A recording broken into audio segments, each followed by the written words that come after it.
The door to the Murphy house creaked open as if it had been waiting for me. I stood on the threshold, flashlight in hand, staring into the dim, unmoving shadows of the house. The smell of mildew hit me first. Wet, earthy, and suffocating.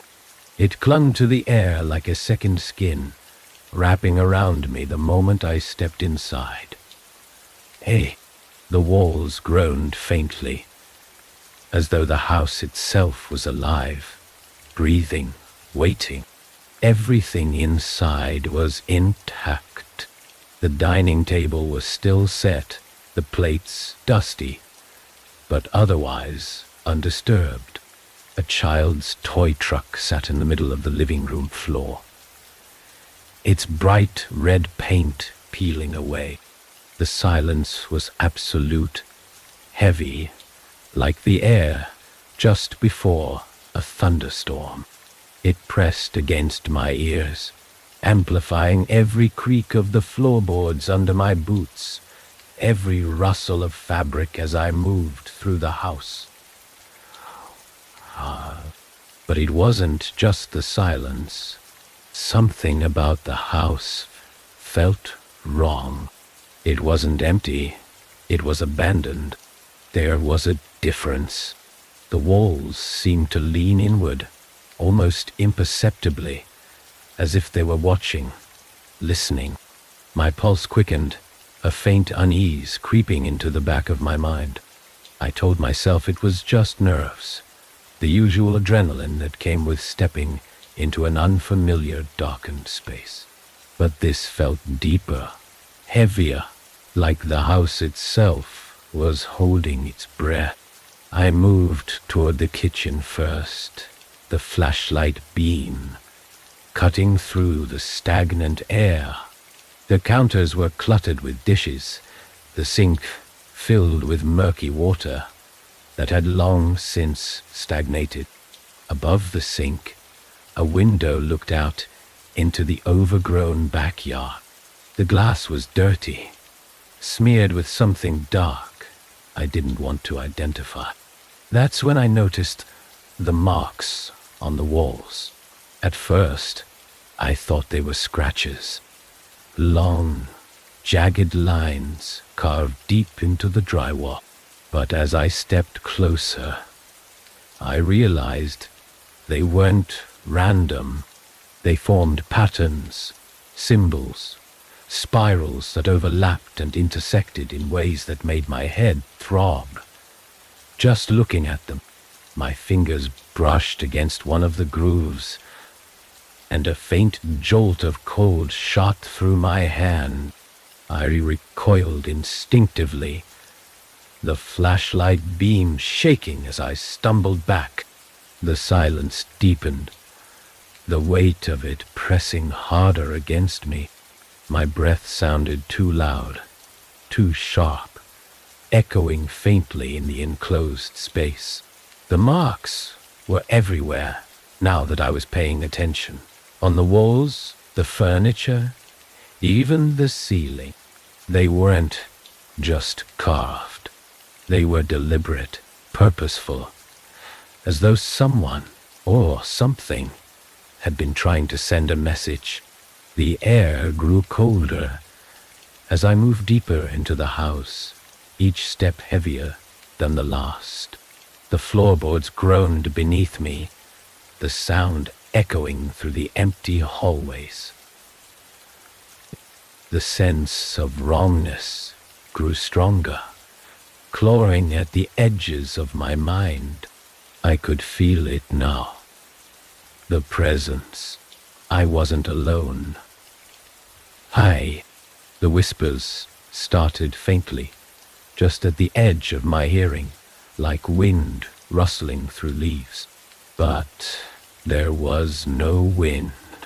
The house was sealed tight, the air inside still and stagnant. The sound grew louder, a soft chorus of overlapping voices, speaking words I couldn't understand. My chest tightened, the flashlight beam darting across the walls as I tried to pinpoint the source. The whispers didn't come from one direction. They came from everywhere. I found myself standing at the foot of the staircase, staring up into the darkened second floor.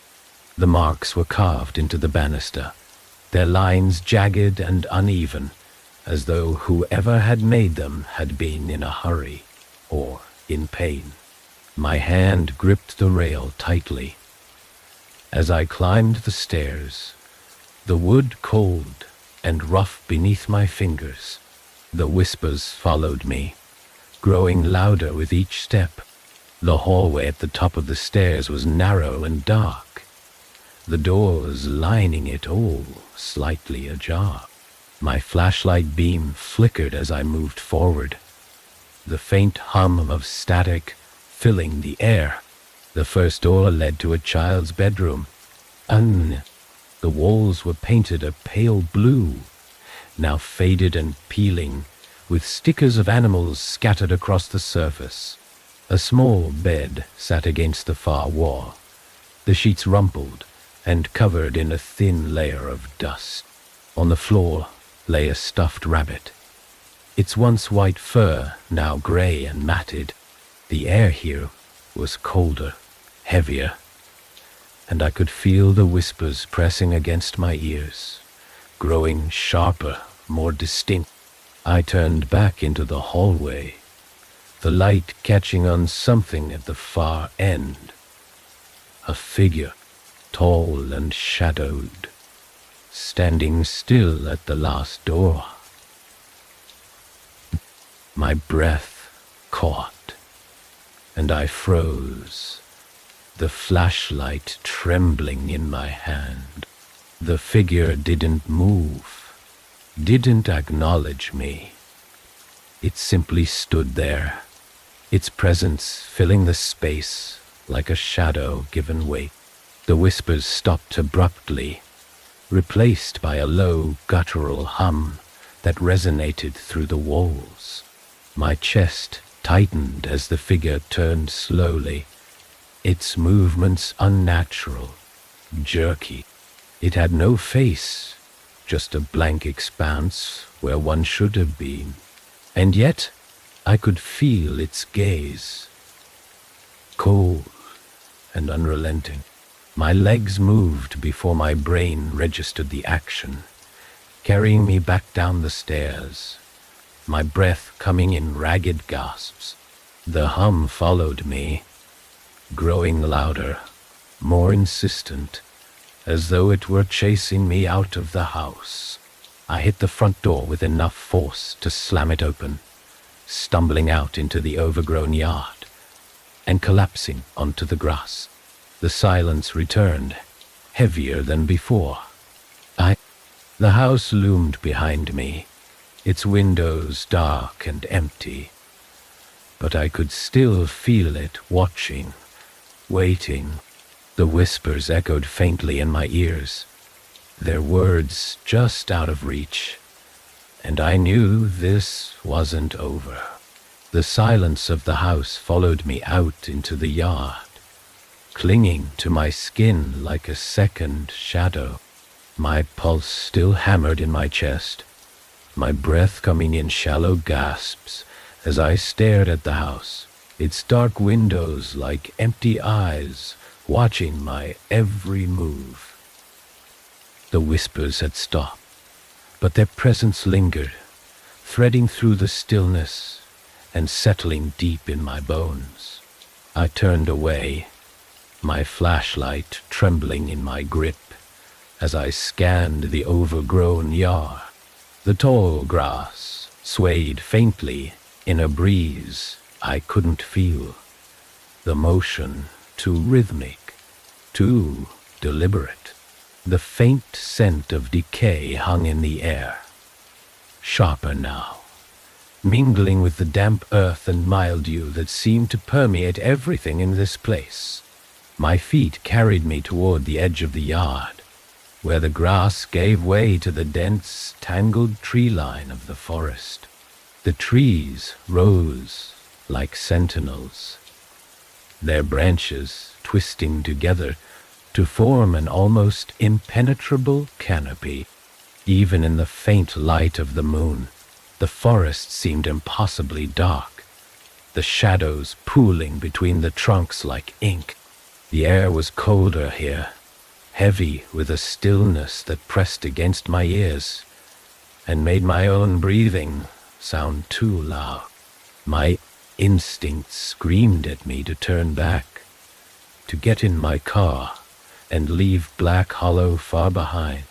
But something about the forest pulled at me, a magnetic force I couldn't explain. The first step felt like crossing a threshold, the transition from the yard to the forest, marked by an almost imperceptible shift in the air. The ground beneath my boots was soft and damp. The smell of rot stronger now, mingling with the sharp scent of pine. The flashlight's beam cut through the dark, illuminating the narrow path ahead. The trees crowded closer the farther I went, their trunks marked with the same strange carvings I'd seen in the house. The spirals. Yes, they were etched deep into the bark, their lines jagged and uneven, glowing faintly in the darkness. My fingers brushed against one of the symbols, the surface of the wood, rough and cold beneath my touch. A jolt of energy shot through me, sharp and electric, leaving my hand tingling as I pulled away. The whispers returned then, faint and fragmented, threading through the stillness, like strands of a spider's web. I followed the path deeper into the forest, the flashlight's beam flickering slightly as the air grew colder. The whispers grew louder with each step, their words still indistinct, but carrying a weight that pressed against my chest. My heart pounded, the rhythmic thud almost drowning out the sound of my own footsteps. The forest seemed alive now, the trees leaning in closer, their branches reaching toward me like skeletal fingers. The path opened suddenly into a clearing, the transition so abrupt it felt like stepping into another world.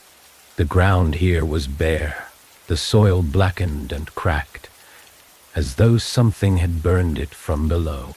At the center of the clearing stood an altar, its surface carved with spirals and symbols that matched the ones on the trees.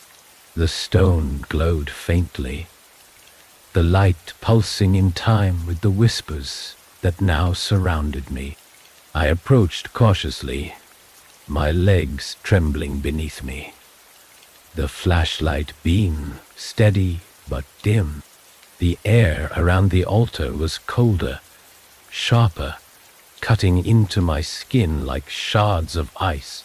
The whispers swelled, their fragmented words blending into a chaotic symphony that filled the clearing.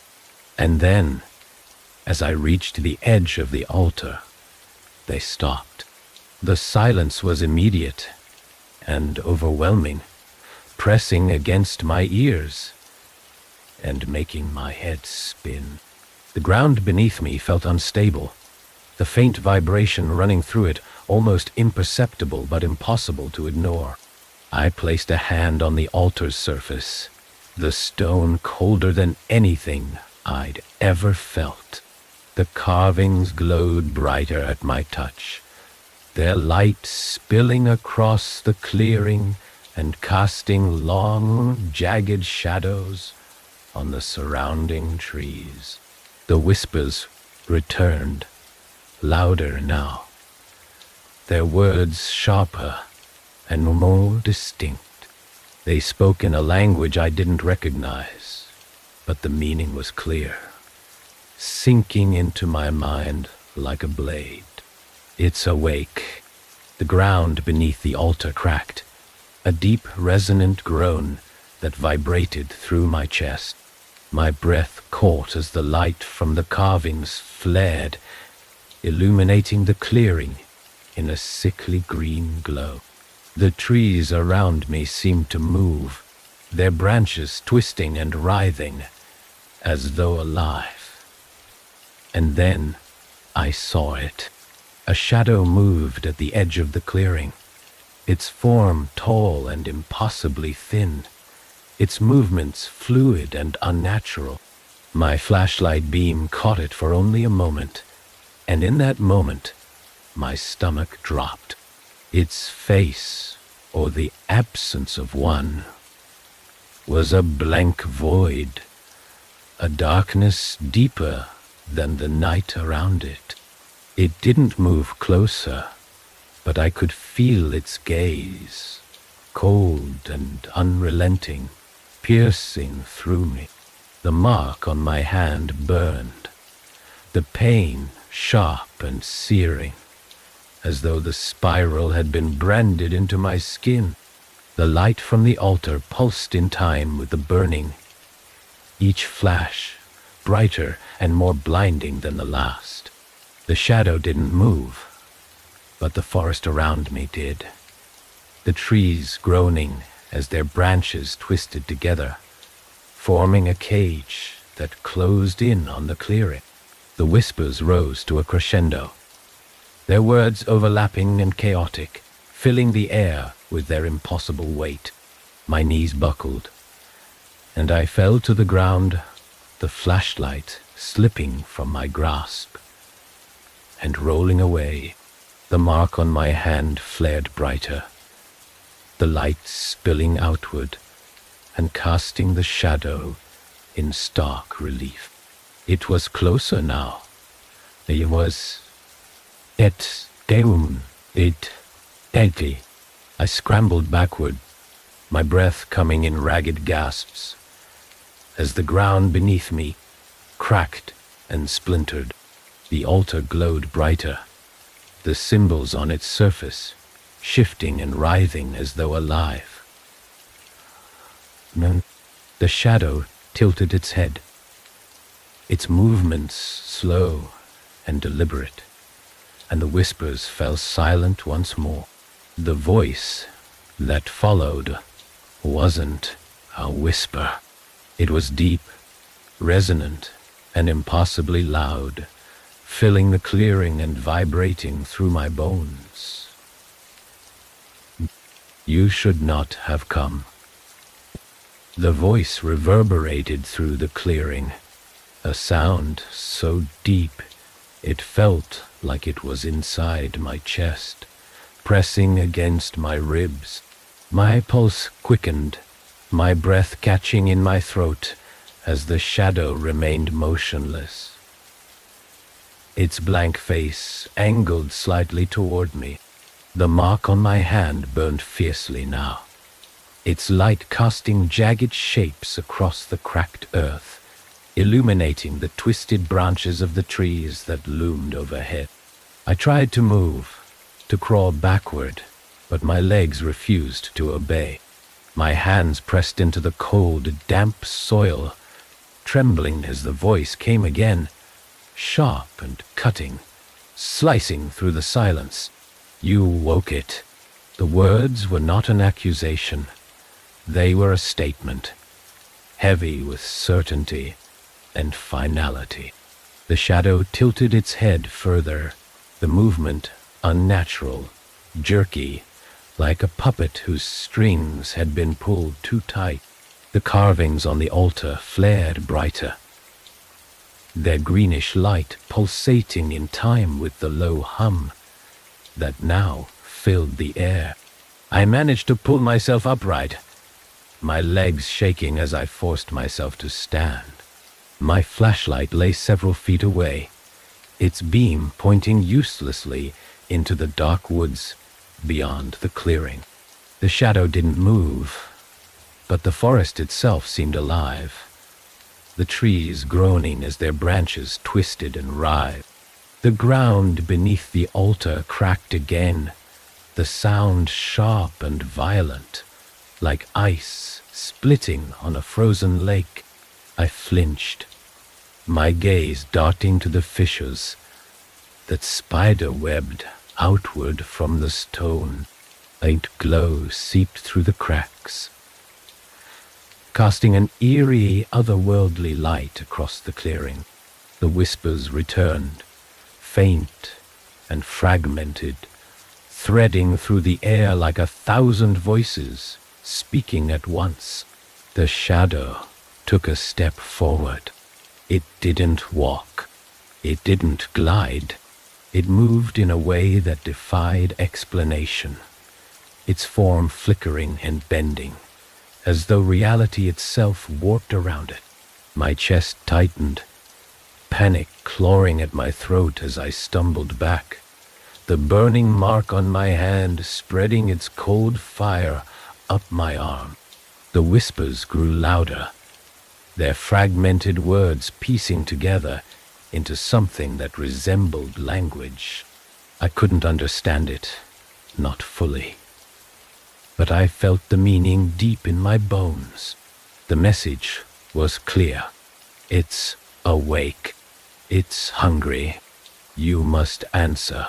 The shadow stopped, just short of the altar, its featureless face tilting down toward the glowing carvings. For a moment, the clearing was silent again, the whispers receding into the background like a tide pulling away. My heart pounded in my ears, the only sound in the suffocating stillness. The shadow turned toward me. The mark on my hand flared painfully, the spiral twisting and writhing against my skin. I gasped, clutching at my palm, the cold fire spreading through my veins like shards of ice. My knees buckled, and I collapsed to the ground, the light from the marks billing out and illuminating the shadow in sharp, jagged relief. It was closer now, impossibly close, its presence filling the space around me. The voice came again, louder this time, resonating through the clearing like a bell tolling at the end of the world. You bear the mark. You brought it here. I didn't. My voice cracked, weak and trembling, barely audible over the low hum that vibrated through the air. I didn't mean to. The shadow's head snapped to the side, the motion too quick, too violent. The carvings on the altar pulsed brighter. The greenish light, now so intense, it painted the entire clearing in shades of sickly green. The ground trembled beneath me, the cracks widening as the hum deepened, vibrating through my bones. The forest takes what it is owed. The words were final, inescapable. The ground beneath the altar erupted with light, blinding and searing, forcing me to shield my eyes. The whispers returned in full force, louder and more chaotic, their fragmented voices overlapping in a cacophony that drowned out everything else. And then, from within the cracks, something began to rise. It wasn't a shadow. It wasn't a figure.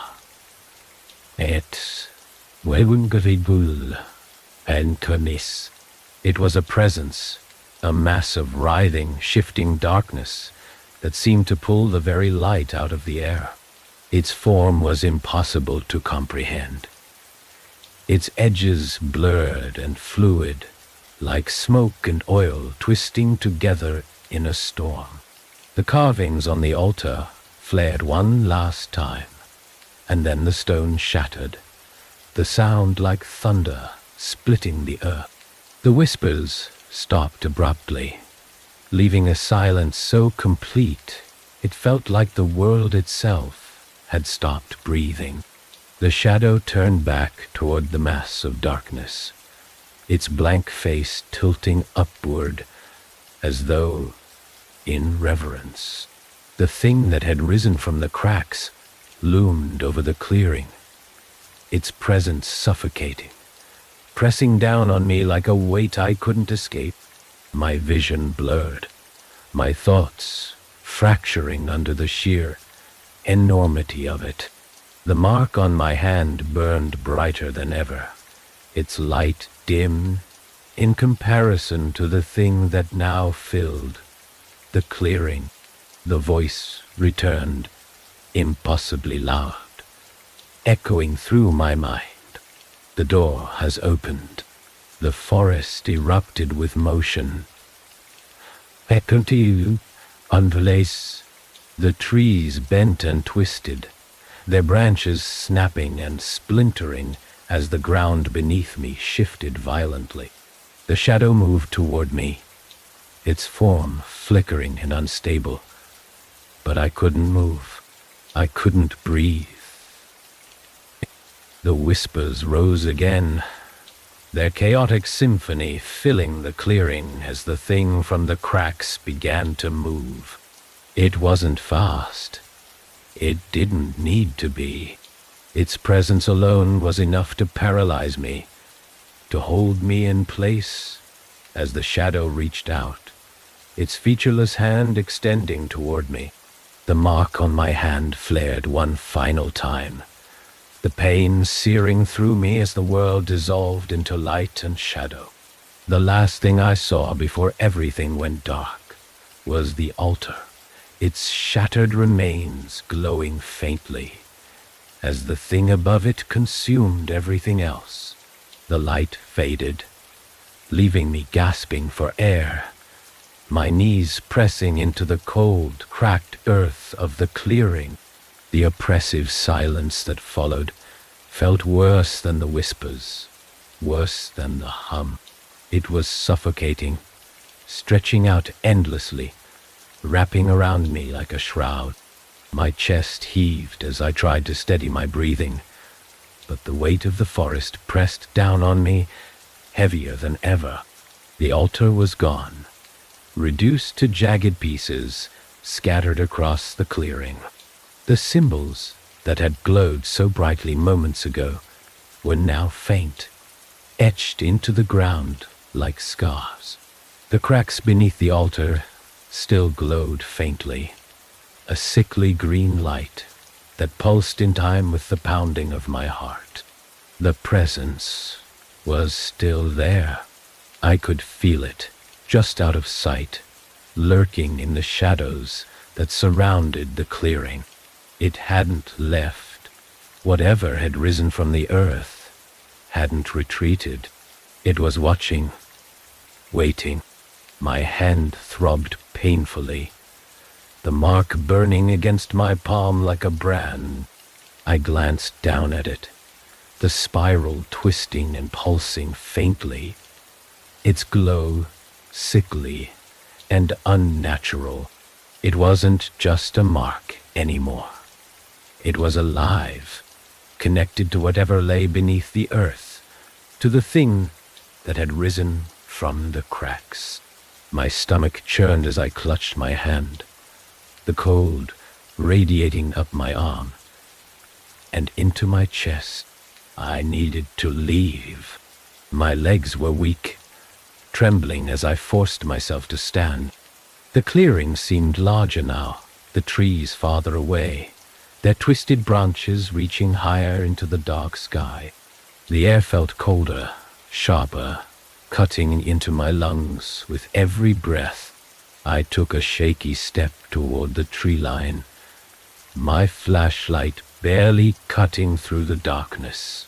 The moment I reached the edge of the clearing, the whispers returned. They were softer now, more deliberate, threading through the air like a needle stitching itself into the fabric of my thoughts. I froze, my heart pounding as I scanned the forest, the flashlight trembling in my hand. The whispers didn't come from one direction. They came from everywhere, surrounding me, pressing closer. And then I saw them. Envelop. The shadows between the trees weren't just shadows anymore. They moved, shifting and flickering, their forms tall and indistinct. They weren't human, but they weren't entirely inhuman either. Their edges blurred, their movements too fluid, too deliberate. My breath caught as one of them stepped forward, its form solidifying just enough for me to see the faint outline of a face. Or what should have been a face. It was blank. A cold dread settled over me as the figure tilted its head, the movement sharp and unnatural. The whispers grew louder, more insistent, filling the air with their fragmented words. My legs refused to move, the weight of the forest rooting me to the spot. As the figure took another step closer, the mark on my hand burned brighter, its light spilling out and casting long, jagged shadows across the ground. The figure stopped, its faceless head turning toward the spiral on my palm. The whispers seemed to react to the light, their chaotic symphony growing sharper, more urgent. "You bear it," a voice said, low and resonant, cutting through the whispers. It wasn't a sound. It was a presence, sinking into my thoughts and settling there like a stone dropped into water. "You opened the way." "Shh, I didn't mean to," I whispered, my voice trembling, barely audible over the whispers that surged around me. "I didn't know." "The forest knows," the voice interrupted, colder now, its tone sharp and unyielding. "It takes what it is owed." The figure stepped closer, its form flickering and distorting, as though it were struggling to hold itself together. The trees seemed to shift in response, their branches bending and twisting, forming a jagged canopy above the clearing. The cracks in the ground pulsed with light, brighter now, casting the clearing in an eerie green glow. The whispers rose to a deafening crescendo, the fragmented voices overlapping, until they were no longer distinct. My knees buckled, and I fell to the ground, the flashlight slipping from my hand and rolling into the underbrush. The mark on my hand flared one final time, its light blinding, searing against my skin. The whispers stopped. The figure was gone. The clearing was silent again, but the silence was worse than the noise. It pressed against my ears, filling the space where the whispers had been, leaving a hollow, gnawing emptiness in its place. My chest heaved as I scrambled to my feet, my gaze darting around the clearing. The forest was watching. I could feel it, its presence heavy and unrelenting, pressing against my thoughts like a tide. The mark on my hand pulsed faintly, its light dim but steady, a constant reminder of the connection I couldn't escape. I stumbled toward the tree line, the forest parting reluctantly as I pushed through the dense underbrush. The air grew colder the farther I went, the branches above forming a jagged tunnel that blocked out the faint light of the moon. The whispers didn't return, but the silence followed me, clinging to my skin like frost. When I finally broke through the trees and into the open, the sight of the darkened town brought no relief. The streets were empty, The houses dark, their windows like empty eyes, staring out into the night. The weight of the forest still lingered, pressing against me, wrapping itself around my thoughts. The mark on my hand throbbed faintly as I made my way back to the inn, its glow a dim, constant reminder of what I had seen, of what I had done. The whispers may have stopped, but the forest wasn't done with me. It was waiting. Enutonius, I've Enol, Akajanenkabuken. The streets of Black Hollow were deathly still as I made my way back to the inn, my flashlight casting long, flickering shadows across the pavement. Every step felt heavier than the last, the mark on my hand pulsing faintly, an unwelcome rhythm syncing with my racing heart. The forest loomed behind me, its presence like a set of unseen eyes boring into the back of my skull.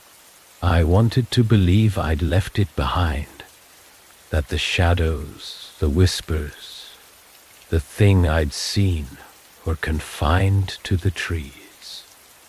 But I knew better. The inn rose out of the darkness, its peeling paint and sagging porch even more menacing under the dim glow of the single flickering bulb above the entrance. My fingers hesitated on the doorknob, the metal cold and damp beneath my touch. The mark on my hand burned slightly as I pushed the door open and stepped into the silence. Inside, the air was thick, oppressive, carrying a faint metallic tang that hadn't been there before. The desk where the innkeeper usually sat was empty, the old lamp beside it casting weak, sputtering light across the worn carpet. The hallway beyond stretched longer than I remembered, the shadows deeper, the air colder. My room was at the end, the door slightly ajar, and every instinct screamed at me to turn back, to run. But I couldn't. Whatever was happening, I was part of it now, and there was no escaping it. I pushed the door open, the hinges creaking softly, and froze. The room wasn't how I'd left it. The bed was stripped bare, the mattress clawed and torn as though something had raked through it. The curtains hung in tatters, swaying faintly even though the window was closed. And on the floor, arranged in a deliberate, spiraling pattern, were hundreds of small twigs, their ends charred and jagged. At the center of the spiral lay a single object, my flashlight, its beam extinguished. The whispers began again, soft and distant, threading through the silence like smoke. They weren't in the room. They were coming from the walls. My breath hitched as I stepped closer to the spiral, the mark on my hand pulsing in time with the whispers. The twigs looked damp, almost sticky, as though they'd been pulled from something rotting. The air around them was colder, sharper, each breath cutting into my lungs. I knelt, hesitating as I reached for the flashlight. The whispers grew louder, more distinct, their fragmented words just barely brushing the edge of understanding. My fingers wrapped around the flashlight, and the moment I lifted it, the spiral of twigs collapsed inward, the pieces shifting and writhing like living things. I stumbled back, the flashlight flickering to life in my hand, its beam cutting through the darkness. The walls groaned, the whispers rising to a chaotic crescendo, as the spiral dissolved into nothingness, leaving only a dark stain on the floor. My chest tightened as the air grew colder, the temperature dropping sharply enough to make my breath fog. A shadow moved in the corner of the room. My flashlight swung toward it, the beam shaking as it illuminated the far wall. There was nothing there, just the same peeling wallpaper and faded wood paneling. But the sense of being watched was unbearable, a suffocating weight that pressed against my chest and made it impossible to breathe. The mark on my hand flared suddenly, the pain sharp and searing, and I cried out, clutching it as the light from the spiral spread outward, casting jagged, shifting patterns across the walls. The whispers stopped abruptly, replaced by a low guttural hum that seemed to come from the floor itself. The ground beneath me trembled, the vibrations subtle but unmistakable, and I stumbled toward the door, the flashlight beam bouncing wildly across the room. The hum deepened, resonating through my chest and sinking into my bones as I pushed the door open and stepped back into the hallway. The corridor stretched impossibly long now, the walls narrowing, the flickering light from the ceiling casting distorted shadows that danced and writhed like living things.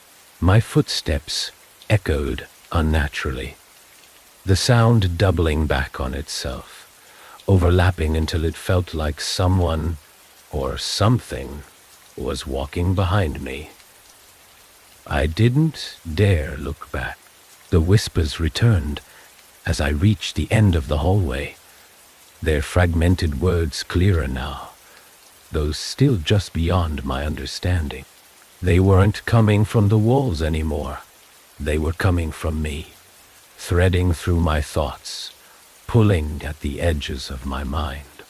I stumbled down the stairs, the old wood creaking beneath my weight, and pushed through the front door into the night. The air outside was no better, thick and heavy, the faint glow of the streetlights barely piercing the darkness. The forest loomed in the distance, its twisted branches silhouetted against the night sky, but I wasn't looking at the forest. My gaze was fixed on the figure standing at the edge of the inn's yard. It was tall, impossibly so, its thin, elongated limbs seeming to stretch beyond what was natural. Its face, or lack of one, was turned toward me, a blank expanse of darkness that seemed to ripple faintly in the weak light. It didn't move, didn't approach. It didn't have to. Its presence alone was enough to paralyze me, to freeze me in place as the whispers surged around me. The mark on my hand burned brighter than ever, the pain radiating up my arm and into my chest. My knees buckled, and I fell to the ground, clutching my palm as the whispers spoke in unison, their chaotic symphony forming a single coherent phrase. It knows you. The figure tilted its head, the movement sharp and unnatural, and for a moment the world seemed to tilt with it. The ground beneath me trembled again, the vibrations stronger now, the hum deepening into a low, resonant growl that echoed through the night. The forest was awake. The growl seemed to come from everywhere at once, vibrating through the ground and into my chest, pulling the air from my lungs.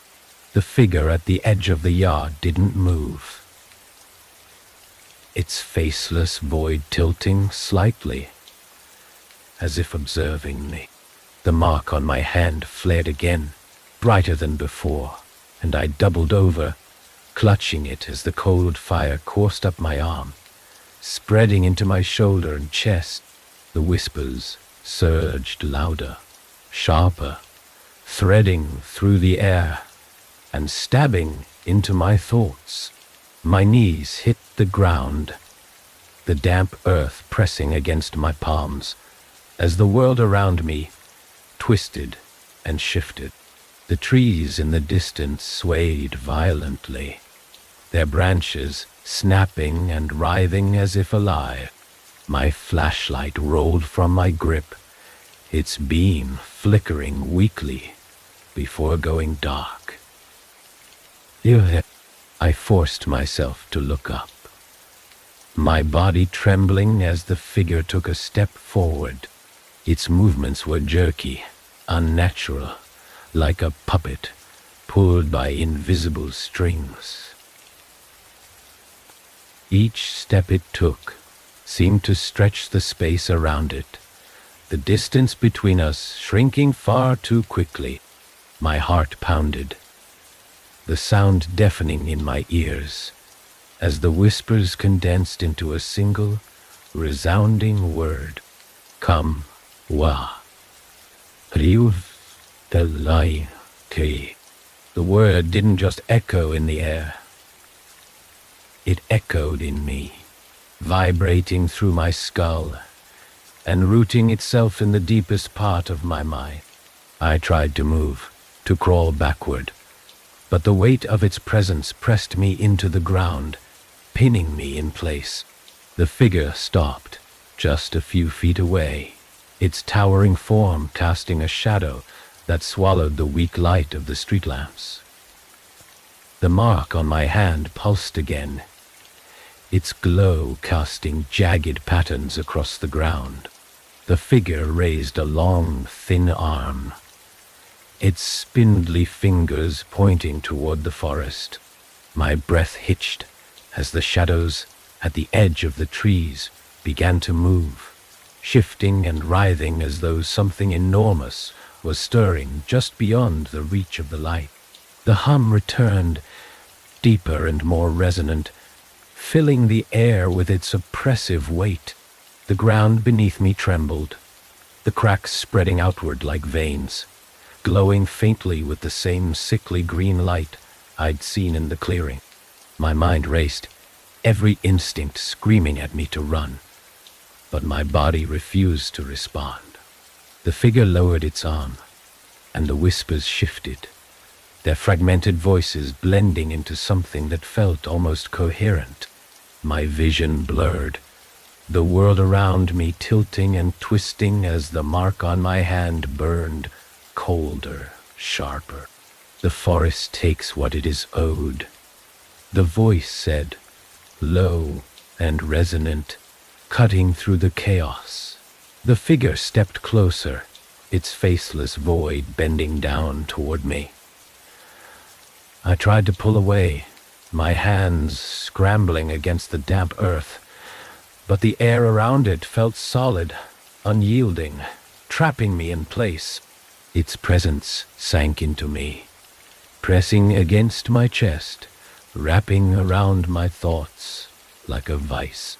The trees groaned violently, their branches snapping and twisting as something began to emerge from the shadows. And it wasn't a shape, not exactly. It was a mass, dark and writhing, its edges shifting and flickering like smoke caught in a storm. My stomach twisted as the ground beneath the figure opened, splitting wide with a sound like thunder.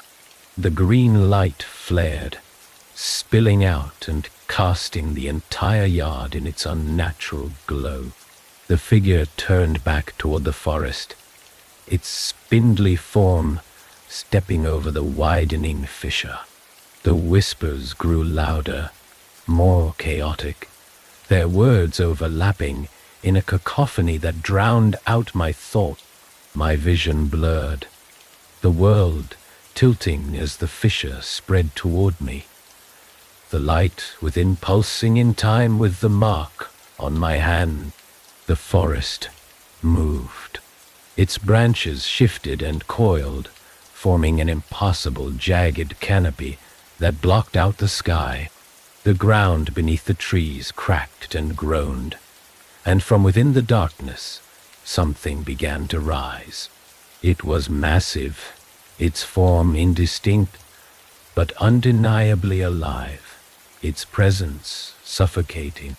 I forced myself to stand, my legs trembling beneath me as I stumbled backward. The whispers were unbearable now, their fragmented words cutting into my thoughts, pulling at the edges of my mind. The mark on my hand burned like ice, its light spilling out in jagged beams that illuminated the shifting mass in front of me. "It knows you," the voice said again, impossibly loud, resonating through the earth. The thing in the forest moved closer, its form too vast, too incomprehensible to fully grasp. The trees bent toward it, their branches reaching out, as though in reverence. My chest tightened as the air grew colder, sharper, cutting into my lungs with every breath. The mark on my hand flared one final time, and the voice spoke again, its tone sharp and unyielding. "You must answer." The figure turned back to me, its faceless void somehow heavier, darker than before. The whispers stopped abruptly, replaced by a silence so complete it pressed against my ears, making my head spin. The ground beneath me trembled violently, the fissure spreading toward my feet, its light spilling out in jagged streaks. I stumbled, my back hitting the wall of the inn as the figure stepped closer, its spindly limbs stretching impossibly long. The thing in the forest loomed behind it, its massive form casting a shadow that swallowed everything else. "The door must close," the voice said, softer now, almost a whisper. The ground beneath me cracked, the light flaring brighter, as the figure raised its arm again, pointing toward the fissure. The whispers returned, softer this time, threading through the air like smoke, their fragmented words carrying a single, undeniable message. "Choose." "Eve." The word hung in the air, heavy and final. "Choose." "Migde, Dari, choose." It wasn't a command. It was a sentence. The ground beneath me trembled, the fissures widening as that sickly green light pulsed brighter, illuminating the jagged cracks in the earth. The figure stood motionless, its faceless void turned toward me, waiting. The mark on my hand burned like ice, its glow cutting through the encroaching shadows and casting sharp, jagged shapes onto the fractured ground. My chest tightened as I staggered backward, the weight of its presence suffocating. The thing in the forest moved closer, its massive, writhing form stretching beyond the edges of my vision. The trees bowed toward it, their branches twisting and splintering, bending as though pulled by an unseen force. The whispers were louder now, sharper, threading through my mind in a cacophony of overlapping voices. "You must seal it," one voice hissed, cold and deliberate. "You must pay the price," another whispered, softer, but no less insistent. "The balance must be restored," a third growled, its words resonating deep in my chest. The figure raised its arm again, pointing toward the fissure that stretched between us. The light within it flared, and for a moment, I thought I could see something moving inside, a writhing, shifting mass of darkness that defied explanation. My breath hitched, my legs trembling as the cracks spread closer, their jagged edges glowing with an unnatural light. I tried to speak, to protest, to say anything, but the words caught in my throat. My mind raced, every instinct screaming at me to run, to fight, to do something. But my body wouldn't obey. The mark on my hand pulsed again, brighter this time. The cold fire spreading up my arm and into my chest. The whispers grew louder, their fragmented words forming a single, coherent phrase. You are the door. The realization hit me like a blow. I wasn't just here to witness this. I was part of it. The mark wasn't a warning. It was a brand, a bond that tied me to this place, to this moment. The forest wasn't asking me to choose.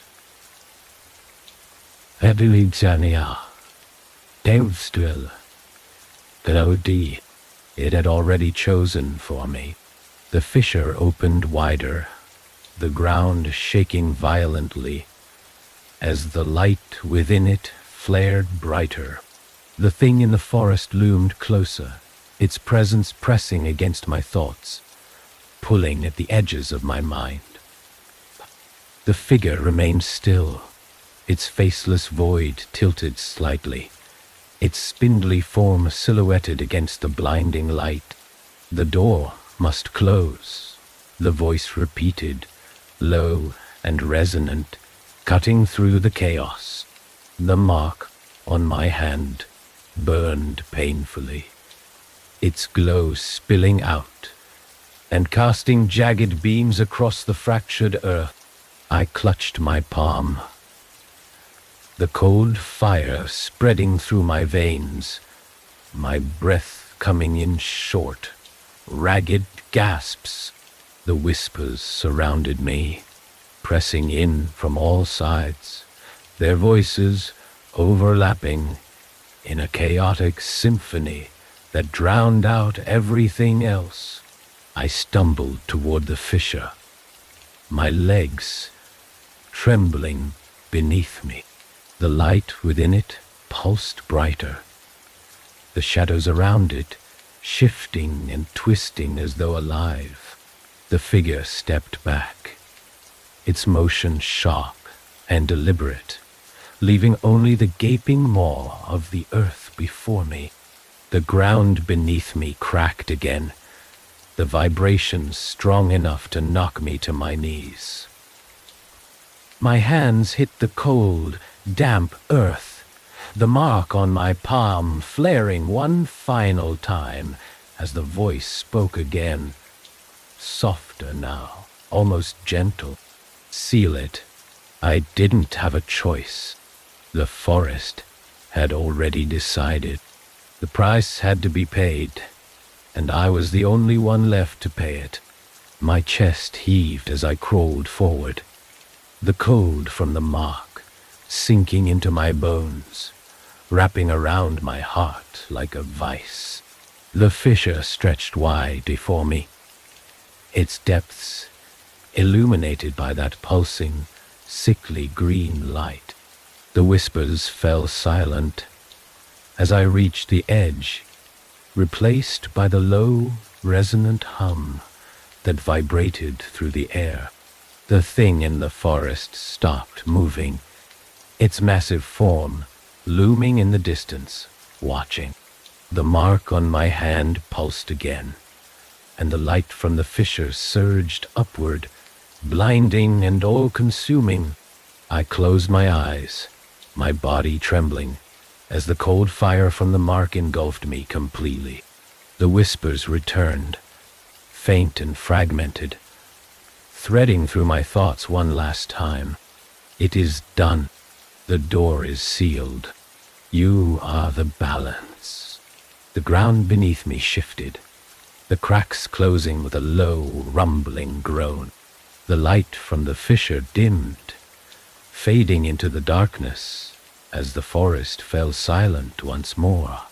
The weight of its presence lifted, leaving only the faint hum that lingered in the air. When I opened my eyes, the clearing was empty.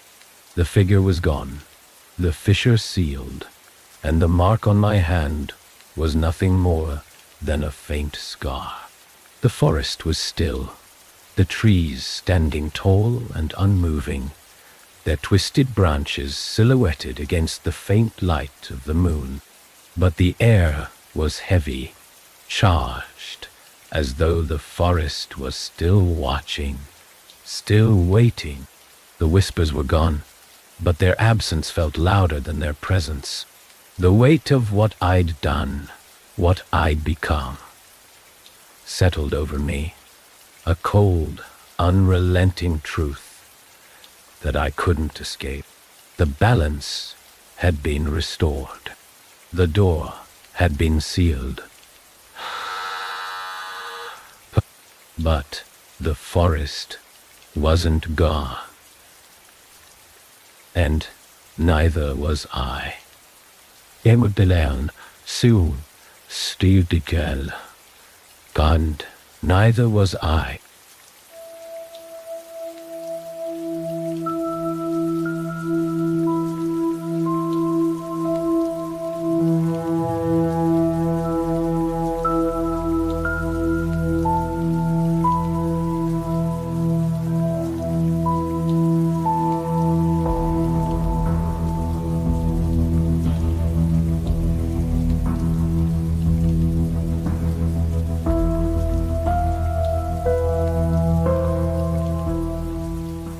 The room was silent, the kind of silence that pressed against your ears and made every small sound feel intrusive.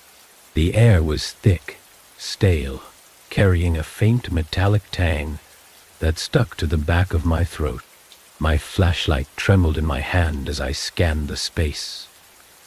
Empty dented car, condal day, and it showed at a wall.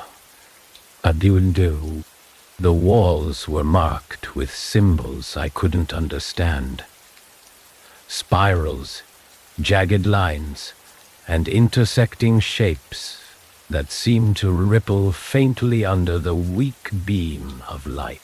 At the center of the room was a platform, rough and uneven, as though it had been carved from the ground itself. Surrounding it were fragments of wood and metal, broken tools scattered like remnants of something left undone. The symbols on the platform glowed faintly, the light shifting and pulsing like a heartbeat. The air grew colder as I stepped closer, my breath coming in shallow bursts. The flashlight flickered, and I froze. The light was weak here, barely piercing the darkness, but it was enough to catch the edges of a figure. A shadow at the edge of the room. My pulse quickened, my chest tightening as I aimed the beam toward it. But the shadow didn't solidify. It was there, and not there, flickering like an image projected onto smoke. The air shifted, heavy with a low rhythmic vibration that seemed to come from the floor itself. I could feel it beneath my boots, faint but undeniable, a steady hum that resonated through the space. My fingers gripped the flashlight tighter as I stepped closer to the platform, the symbols growing brighter, casting eerie patterns across the walls. The hum deepened, and I stumbled back, my foot catching on something metallic. I crouched instinctively, my fingers brushing against the object. It was cold and uneven, its surface jagged and corroded, but unmistakable in its shape. A tool long forgotten, its purpose unclear. I placed it back where it had been, my gaze shifting to the symbols on the platform. The light pulsed brighter as I approached, and a chill spread through the air, cutting into my skin. The hum grew louder, resonating in my chest, and I realized it wasn't just sound. It was something else, something alive. The symbols twisted under the beam of my flashlight, their edges blurring and shifting like they were trying to move. A faint sound reached my ears, soft and distant, threading through the hum. It wasn't clear enough to identify, but it carried a weight, a presence that made my chest tighten. My breath hitched as I stepped closer to the platform, my legs trembling beneath me. The light from the symbols grew more intense, casting jagged patterns across the room, and the sound grew louder, threading through the silence like a needle through cloth. The shadow flickered again, closer this time, its edges sharper, but still indistinct. My stomach twisted as I tried to focus on it, but my eyes wouldn't settle. The air grew heavier, pressing against me from all sides, and the hum rose to a crescendo, drowning out every other sound. I stumbled, my hand brushing against the platform, and the symbols flared. Light filled the room, blinding and cold, and the hum stopped abruptly. The shadow was gone, the air still, but the symbols on the platform remained, glowing faintly, pulsing in time with the rhythm of my own heartbeat. My flashlight dimmed, its beam flickering weakly, and the metallic taste in the air grew stronger. I didn't dare move.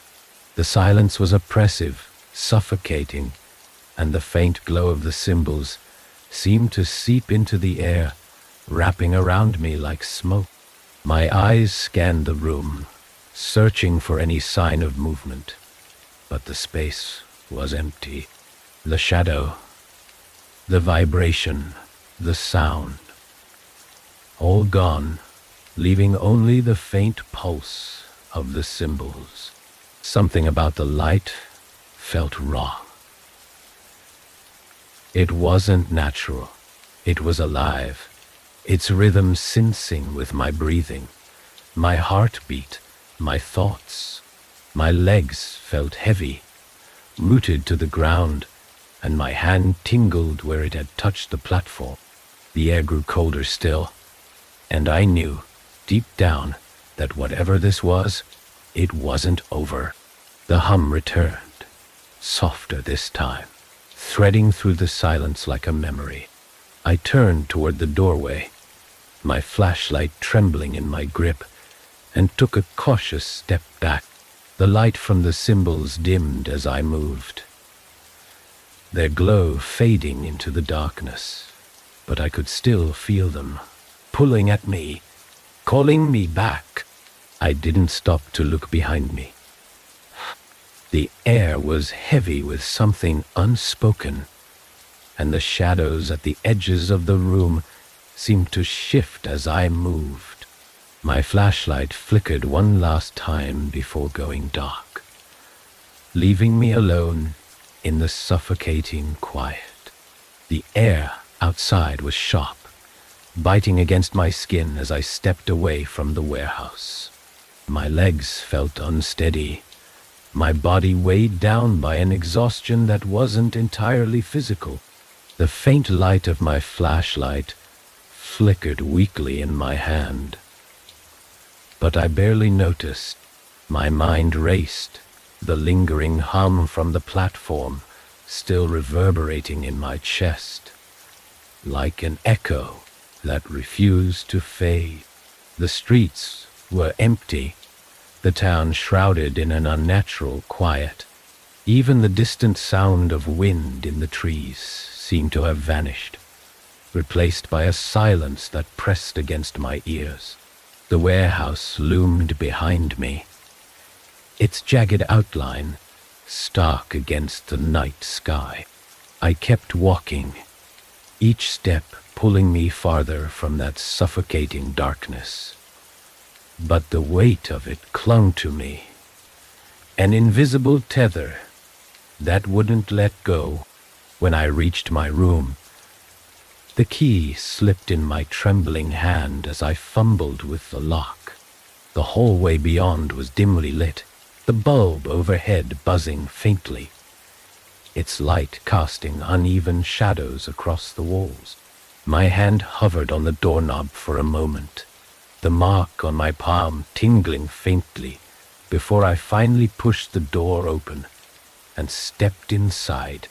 The air was colder than I remembered, sharp and heavy, carrying the faintest trace of something metallic.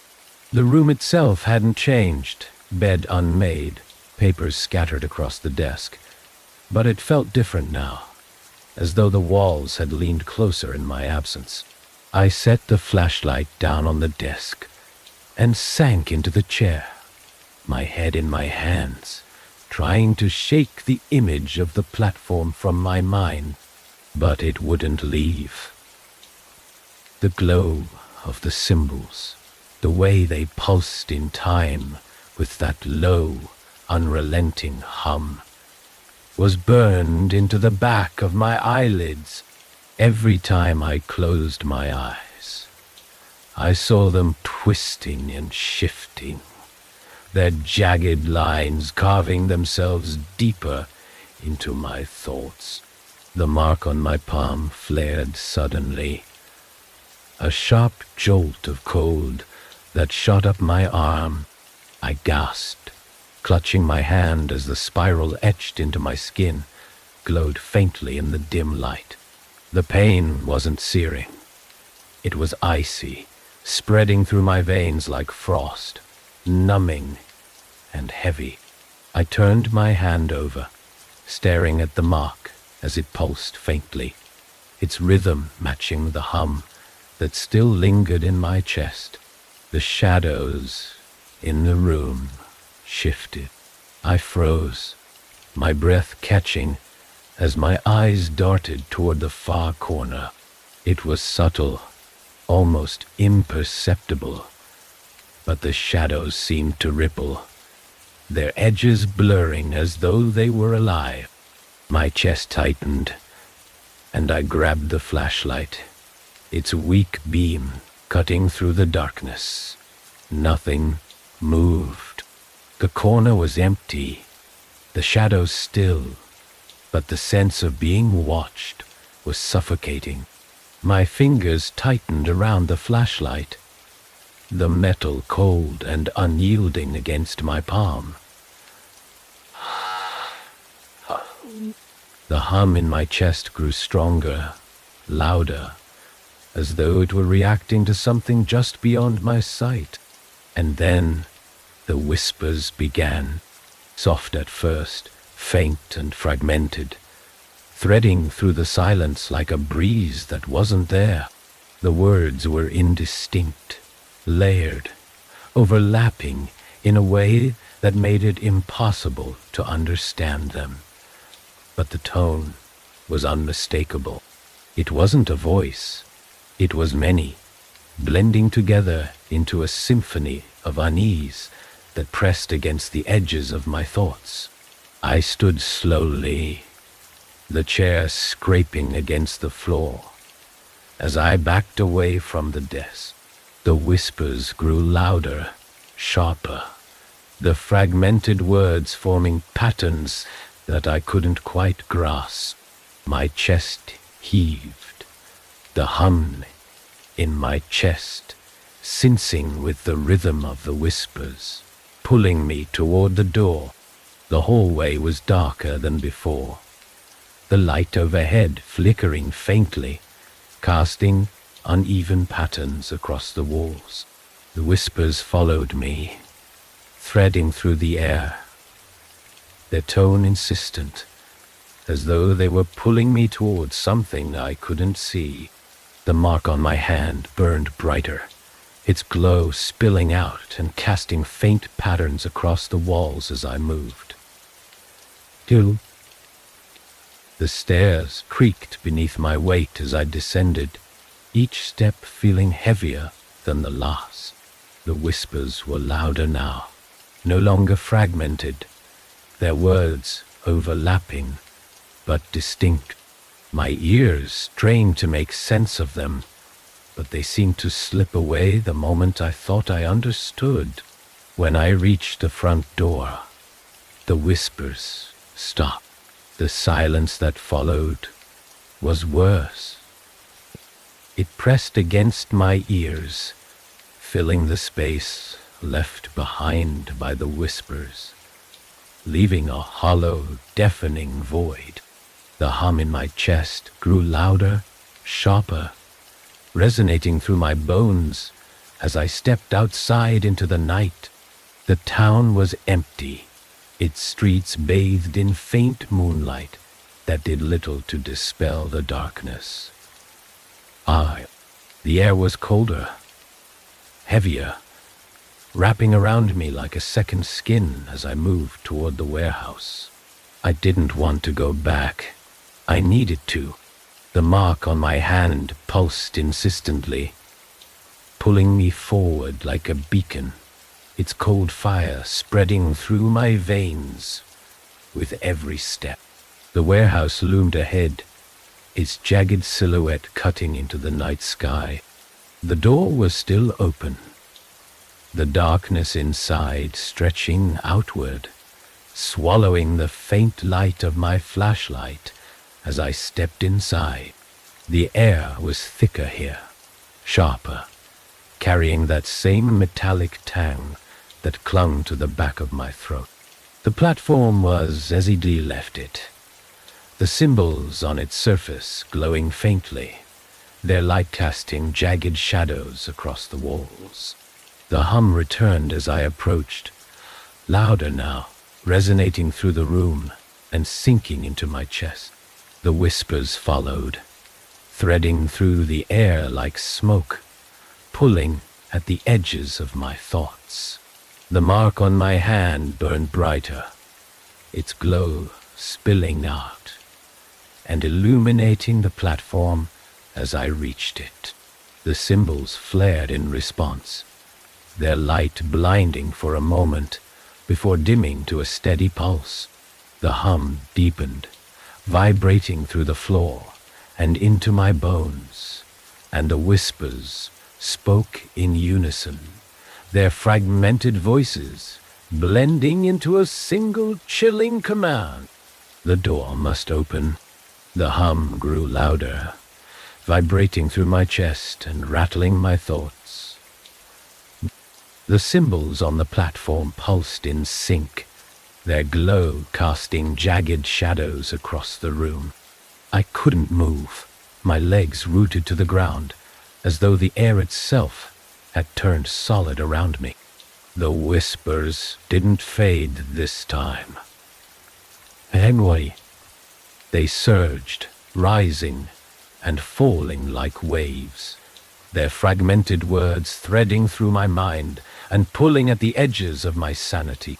The platform seemed larger now, its surface shifting and warping, the carvings twisting into new patterns that hurt to look at. My breath came in shallow gasps, my flashlight trembling in my hand as I aimed it at the symbols. The beam flickered weakly, barely illuminating the edges of the glowing carvings. My hand throbbed, the mark on my palm burning colder with each passing second, its rhythm syncing with the hum that filled the room. Something moved in the shadows. It wasn't a figure, not exactly. It was a shape, indistinct and fluid, flickering at the edge of my vision.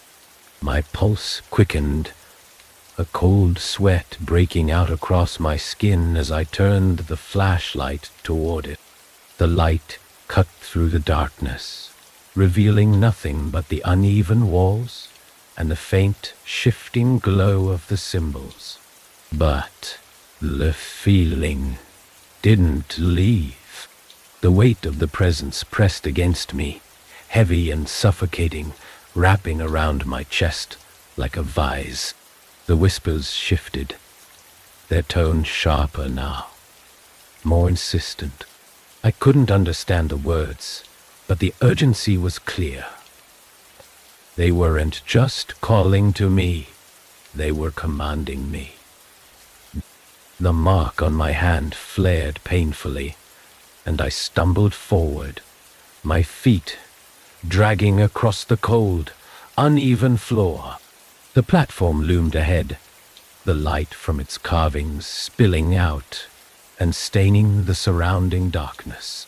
The air grew colder as I approached, sharp and biting against my skin. The hum deepened, resonating through the ground and into my bones, and the shadows around the platform seemed to stretch, bending toward it as though drawn by some unseen force. My hand moved on its own, reaching out toward the symbols, the mark on my palm glowing brighter as it neared the platform. The moment my hand touched the surface, the whispers stopped. The silence was immediate, deafening, pressing against my ears and filling the space where the whispers had been. The platform's glow flared, blinding and cold, and the hum shifted, rising in pitch until it became a piercing tone that cut through my thoughts like a blade. I tried to pull my hand away, but the mark on my palm burned fiercely, anchoring me in place. The symbols began to move, their edges blurred and twisted, their patterns shifting into something new, something alive. My stomach churned as I watched them rearrange themselves, their light flickering and pulsing as the platform trembled beneath my hand. The ground around me cracked, faint lines spreading outward from the platform, glowing with the same sickly light as the carvings. And then the voice came. It wasn't loud. It didn't need to be. It was low and resonant, threading through the air like smoke, wrapping around my thoughts and sinking into the deepest parts of my mind. The words weren't in a language I understood, but their meaning was clear, imprinted onto my thoughts with an unshakable clarity. The way is open. The cracks widened, the light spilling out and illuminating the room in a blinding, otherworldly glow. The air shifted again, heavier now, as though the entire room was sinking under the weight of something vast and incomprehensible. The shadows stretched toward the platform, their edges flickering and distorting, and I realized with a sickening dread that they weren't just shadows. They were watching. The hum returned, louder and more chaotic, vibrating through the ground and into my chest. The cracks spread farther, the light within them pulsating in time with the mark on my hand. My legs felt like lead, my body trembling as I tried to step back. But the pull of the platform was too strong.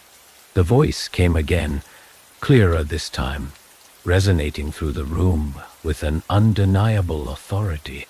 It comes. The shadows converged, their forms twisting and writhing like smoke caught in a storm. The platform shook violently, the symbols on its surface flaring one final time before dissolving into a blinding cascade of light. The ground beneath me buckled, and I fell to my knees, my breath catching as the air was sucked from my lungs. The light faded abruptly, leaving only the faint glow of the cracks and the suffocating weight of silence. My chest heaved, my hands trembling as I gripped the edge of the platform, trying to steady myself. The room was still again, the hum and whispers replaced by an oppressive quiet that pressed against my ears. But the feeling didn't leave. The weight of the presence was still there, heavy and unrelenting, pressing against my chest and wrapping around my thoughts. The shadows didn't move, but I could feel them, their attention fixed on me, waiting. The cracks pulsed faintly, their light flickering like a dying flame, and the mark on my hand throbbed in response. My stomach twisted as I stared into the depths of the fissures, the faint light within them shifting and writhing, forming shapes that defied explanation. Something was in there, something alive, and it was waiting for me. The glow from the cracks flickered faintly, casting erratic shadows across the walls. The air felt heavier now, pressing against my chest and making each breath feel like a struggle. My hand throbbed, the mark on my palm glowing faintly in time with the pulsing light. The sensation wasn't just painful, it was invasive, like something was burrowing under my skin, rooting itself in the deepest part of me. I wanted to move, to back away from the platform and its twisting symbols, but my legs refused to obey. The room felt alive, the faint vibration in the ground sensing with the rapid thrum of my heartbeat.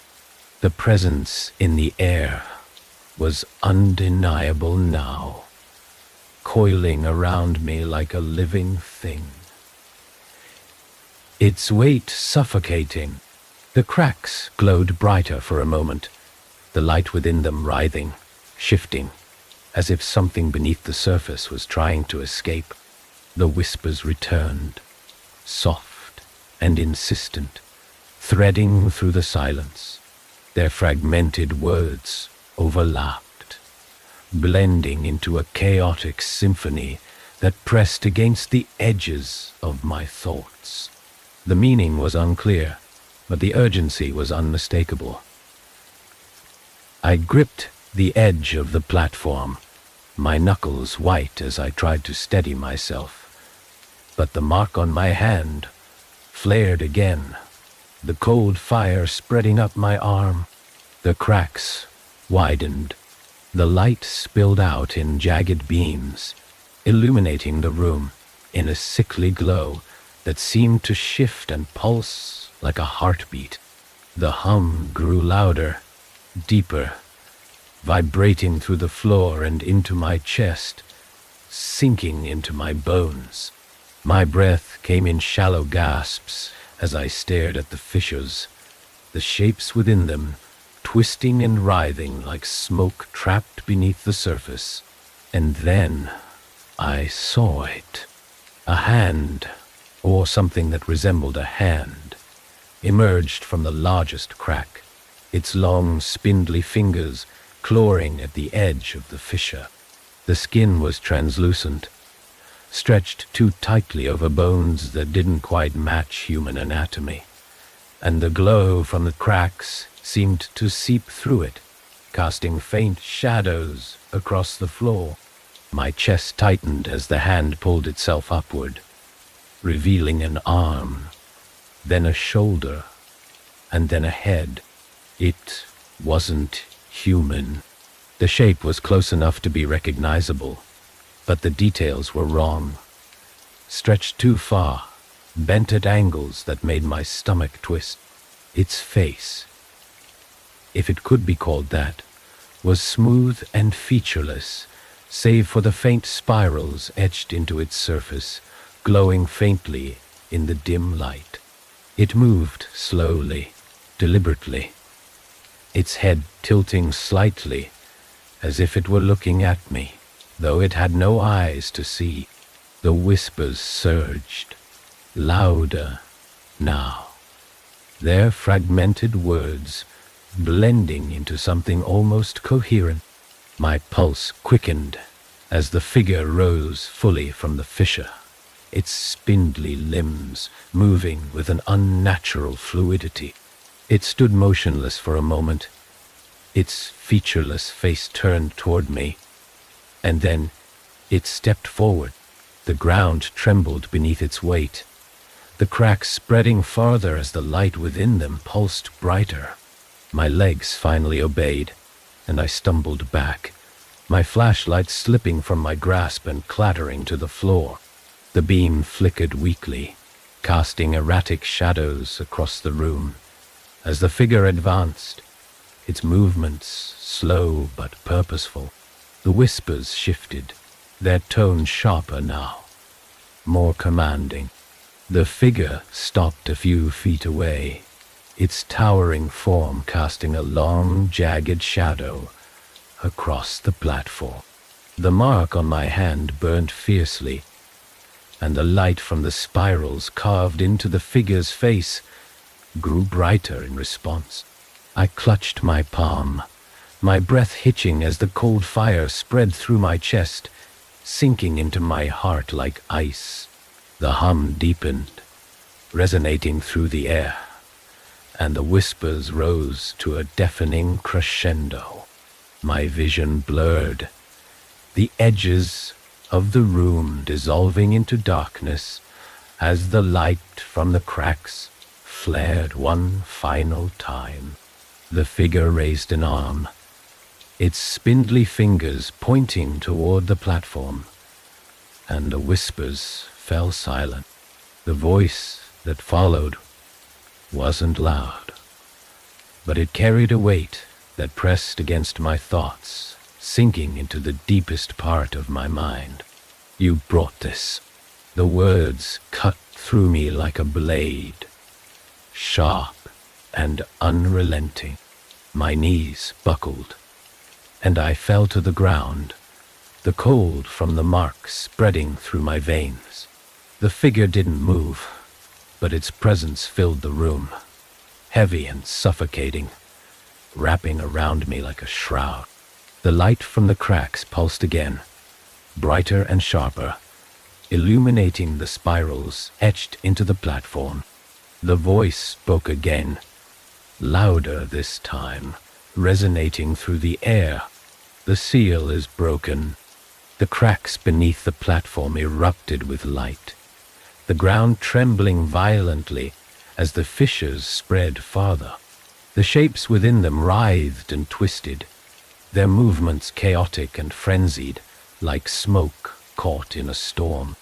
My chest heaved as I tried to crawl backward, but the weight of the presence pressed me into the ground, pinning me in place. The figure stepped closer, its faceless head tilting as it reached out, its spindly fingers brushing against the platform. The symbols flared brighter, their light blinding as the hum rose to a deafening roar. My ears rang, my vision dissolving into white, as the figure's touch sent a shockwave through the room. When the light faded, the figure was gone. The room was silent, the hum and whispers replaced by an oppressive quiet that pressed against my ears. The cracks had sealed, their glow extinguished, leaving only faint scars etched into the ground. My chest heaved as I sat up, my hands trembling as I stared at the platform. The mark on my hand was still there, its glow faint but steady, a cold reminder of what had just happened. The air was heavy, charged with an energy that made my skin crawl. The room felt different now, darker, as though the shadows had grown thicker, deeper, wrapping around me like a second skin. The platform was silent, its carvings dark and lifeless, but I could still feel it, the weight of the presence, lingering just beneath the surface, waiting. The air felt heavier as I forced myself to stand. The cold from the mark on my hand spreading through my body, anchoring itself deep in my chest. The glow had faded from the cracks in the floor, but the memory of it lingered, etched into my vision like an afterimage. I couldn't blink away. The room was silent now, but not in a way that felt safe. It was an oppressive silence, charged with a tension that pressed against my ears and made my thoughts feel louder than they should. I reached for my flashlight, its weak beam flickering to life as I swept it across the space. The platform sat lifeless at the center of the room, its carvings dark and unresponsive. But the weight of the presence lingered, wrapping around me like an invisible shroud. My legs trembled as I took a step back, the sound of my boots scraping against the ground, unnaturally loud in the stillness. The walls seemed closer now, their surfaces marked with symbols that hadn't been there before. The jagged lines and spirals twisted in ways that made my stomach churn, their edges glowing faintly as though they were waiting for something. My gaze darted between them, my breath catching as the faintest movement flickered at the edge of my vision. It wasn't the shadows this time. Eerie. It was something more. Lula, Sylvain, more. The air shifted, colder and sharper, carrying with it a low rhythmic vibration that resonated through the room. It wasn't loud, but it filled the space completely, threading through the silence like a sound too deep to be heard, only felt. My chest tightened, and I took another step back, the beam of my flashlight trembling as it passed over the walls. The symbols moved. I froze, my breath catching in my throat as the carvings on the walls began to shift, their lines twisting and stretching, forming new patterns that seemed to ripple across the surface like waves. The faint glow within them grew brighter, casting jagged patterns across the floor, and the vibration deepened, sinking into my bone. The mark on my hand flared suddenly, the cold fire surging through my veins and pulling me toward the platform. My legs moved without my permission, each step dragging me closer to the center of the room. The cracks in the floor pulsed faintly as I approached, their light flickering weakly, as though whatever force had been within them was stirring once more. The whispers returned, faint at first, threading through the hum like threads of smoke. Their tone was different now, not fragmented and chaotic, but focused, deliberate, carrying a weight that pressed against my thoughts and filled the space around me. I couldn't understand the words, but their meaning was clear. It's awake. The platform trembled beneath my feet, the carvings on its surface glowing faintly as the cracks in the floor widened. The light within them grew stronger, spilling out in jagged beams that cut through the darkness. My chest heaved as I stared at the fissures, the shapes within them twisting and writhing like smoke trapped beneath the surface. And then I felt it. The presence I'd sensed before was no longer distant. It was here, pressing against me from all sides, wrapping around my body like a vice. My skin prickled, a cold sweat breaking out across my forehead as the whispers grew louder, their voices blending into a chaotic symphony that filled the room. The cracks erupted with light, blinding and searing, and the hum rose to a deafening roar. My knees buckled, and I fell to the ground, the mark on my hand burning fiercely as the carvings on the platform flared one final time. The air was heavy with something I couldn't see, but I could feel it moving, shifting, wrapping itself around the room. The light faded, leaving behind only the faint glow of the cracks and the suffocating weight of the presence. My breath came in ragged gasps as I forced myself to look up, my flashlight trembling in my hand as I swept it across the room. And then I saw it. The figure stood at the edge of the platform, its form indistinct and flickering, as though it were caught between existence and shadow. It was taller than before, its spindly limbs stretching unnaturally, and its featureless face glowed faintly with the same light as the carvings. My chest tightened as it turned toward me, its faceless void tilting slightly, as though it were studying me. The whispers fell silent, replaced by a single, resonant voice that filled the room and pressed against my thoughts. You opened the door. The words weren't spoken. They were felt, sinking into my mind and wrapping around my thoughts like chains.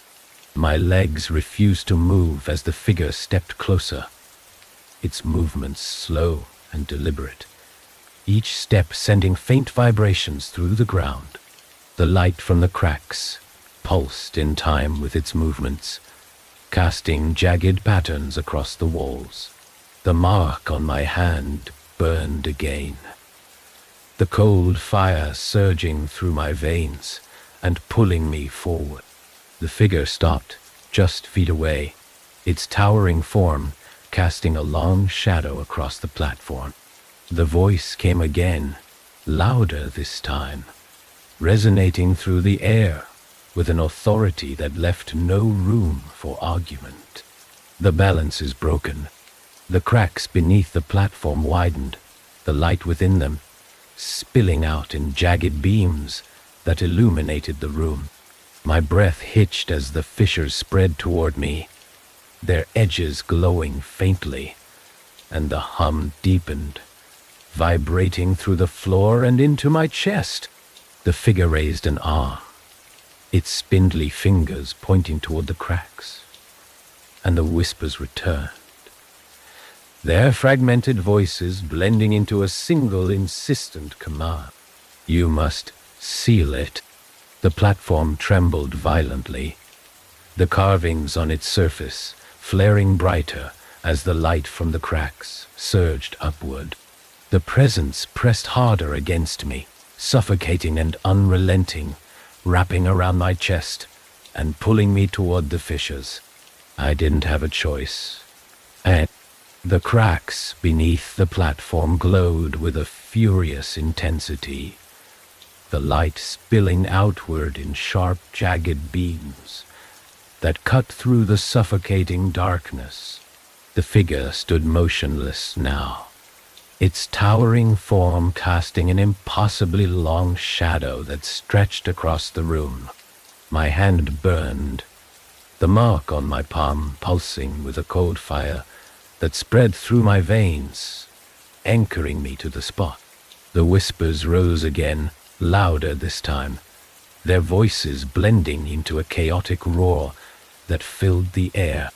The words were fragmented but carried a weight I couldn't ignore, pressing against my thoughts like a relentless tide. Wah!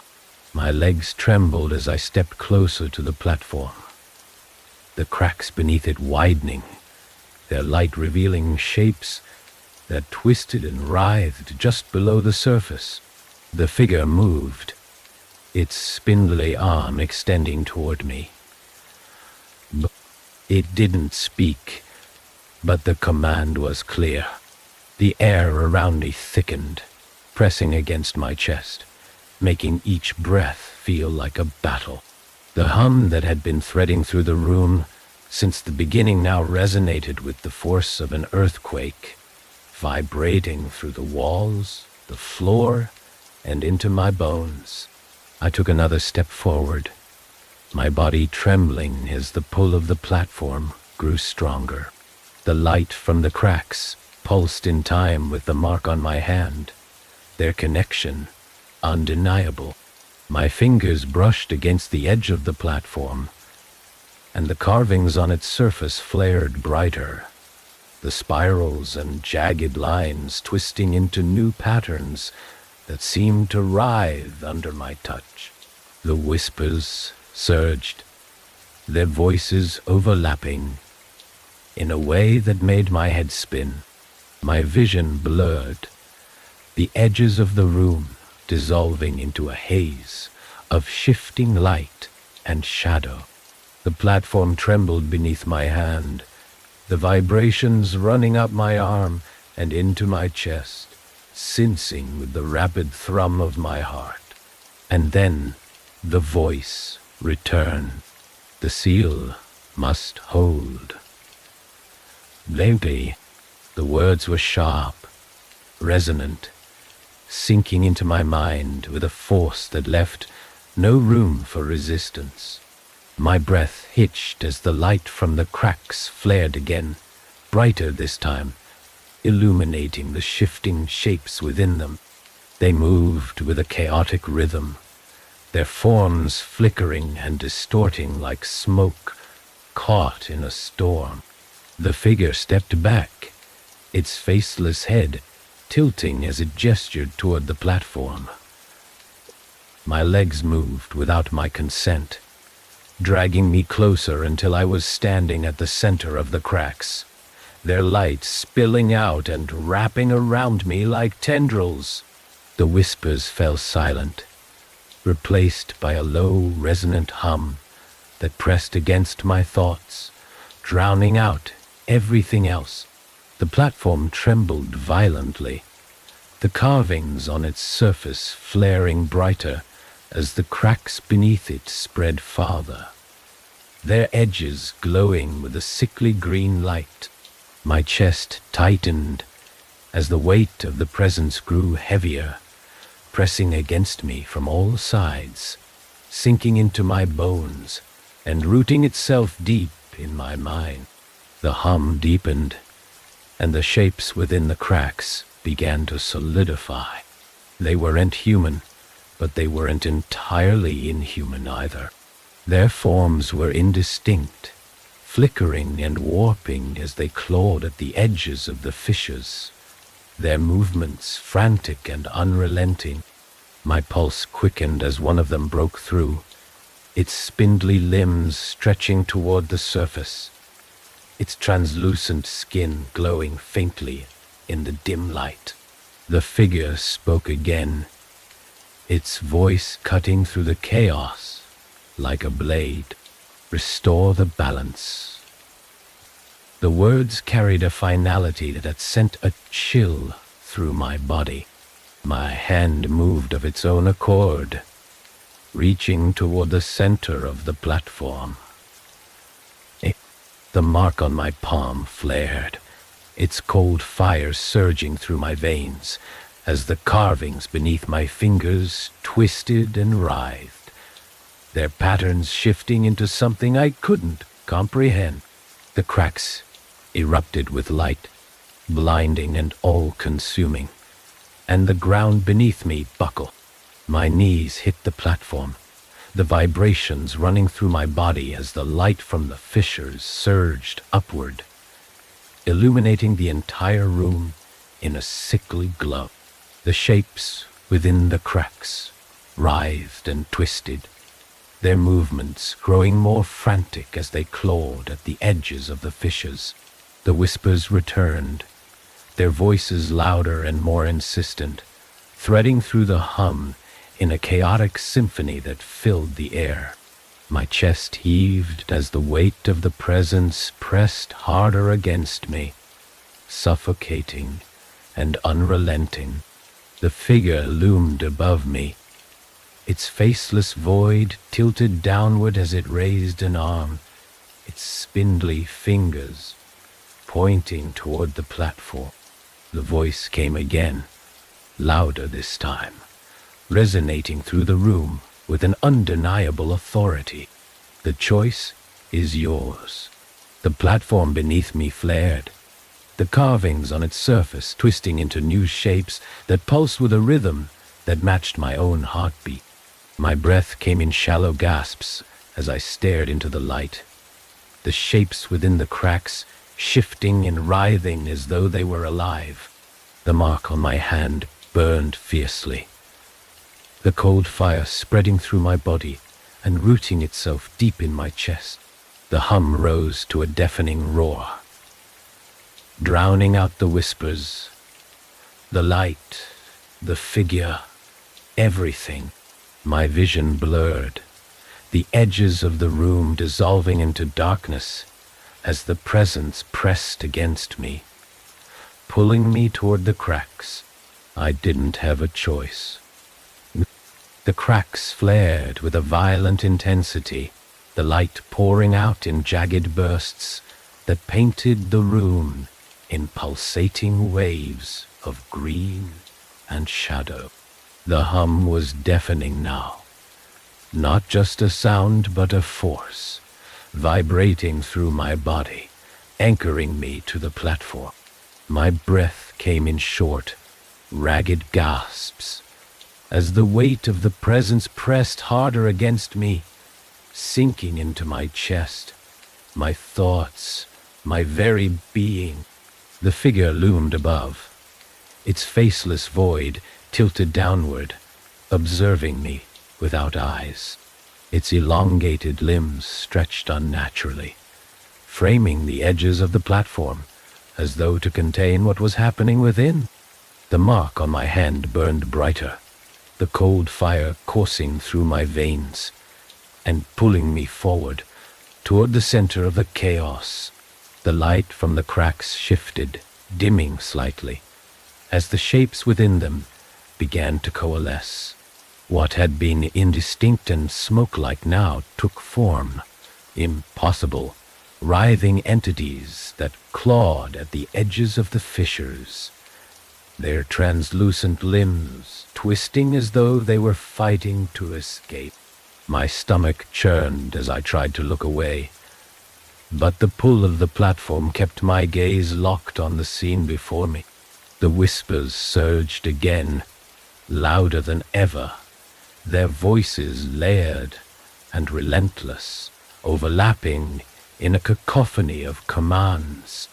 I couldn't understand the words, but their intent was clear. The mark on my hand pulsed in response, sensing with the light from the cracks, the rhythm beating against my chest like a second heartbeat. It must be sealed. The voice was not loud, but it cut through the chaos with a sharp, unrelenting clarity. My knees buckled under the weight of it, and I fell to the ground, my hands bracing against the platform's rough surface. The carvings beneath my palms twisted and shifted, their lines glowing faintly as though they were alive, writhing beneath my touch. The figure stepped closer, its spindly form casting a shadow that stretched impossibly far, engulfing the edges of the room. It raised one elongated arm, pointing toward the cracks, and the voice came again, resonating through the air like a vibration that settled deep in my bones. You hold the key. The light from the cracks pulsed brighter, and the entities within them surged upward, their movements frantic and desperate. My chest tightened as I reached for the mark on my palm, the cold fire spreading farther, deeper, until it felt as though it would consume me entirely. The platform trembled beneath me, the fissures widening, their jagged edges glowing with an intensity that threatened to tear the room apart. The whispers blended into a single unified cry, their voices crashing over me like a wave. My vision blurred, the edges of the room dissolving into darkness as the presence pressed against me from all sides. The mark on my hand burned, its light spilling out and illuminating the carvings on the platform, which now glowed with a strange, unearthly vibrance. You must choose. The choice wasn't a choice at all. Enium vir perception. It was a demand, an inevitability that had been set in motion the moment I stepped into this place. The platform groaned beneath me as the cracks reached their apex, the entities within clawing and writhing with a frenzy that made the air itself seem to ripple. I raised my hand, the mark pulsing brighter with every inch it moved toward the center of the platform. The cold fire spread through my chest, my arms, my legs, freezing and burning all at once. The light from the cracks flared, the hum rising to a deafening crescendo, and for a moment, everything stopped. The air was still. The whispers fell silent. And he would be vague backwards. Even the light from the cracks dimmed, leaving the room shrouded in an eerie half-darkness. My hand hovered over the center of the platform, the mark glowing faintly, its cold fire pulsing in time with my heartbeat. The figure stood motionless, its spindly limbs stretched outward, its faceless void tilted upward as though in anticipation. And then I pressed my palm against the platform. The reaction was immediate. The carvings beneath my hand erupted with light, their spirals and jagged lines flaring brighter than I could have imagined. The cracks in the floor widened one final time, their edges glowing with an intensity that burned into my vision. The entities within screamed, a sound that was not a sound but a feeling, a vibration that tore through the air and into my chest.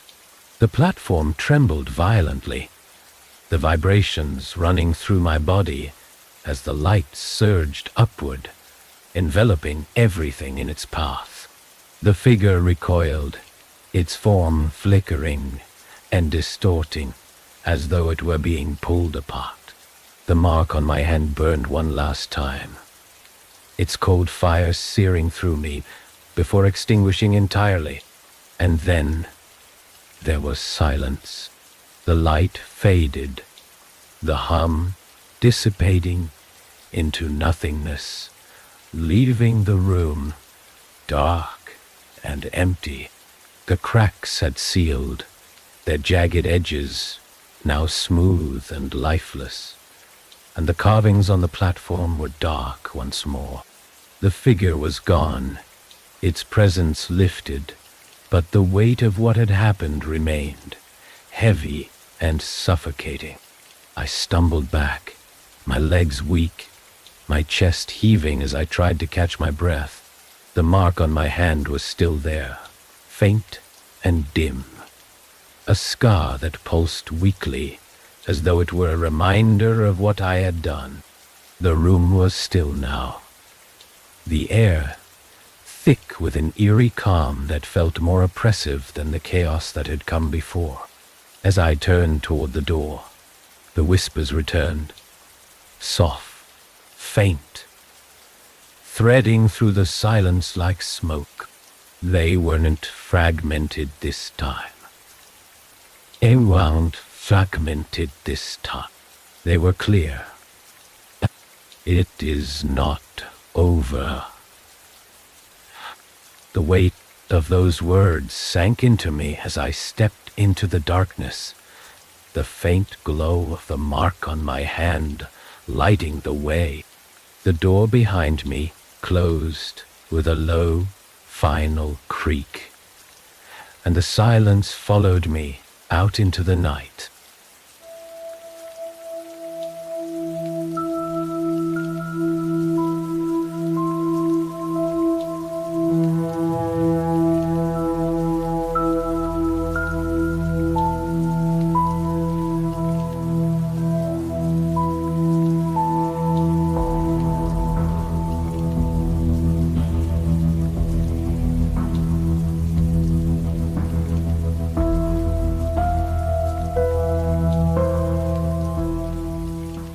The air inside the sheriff's office felt stale, thick with the faint metallic tang of old coffee and damp paper.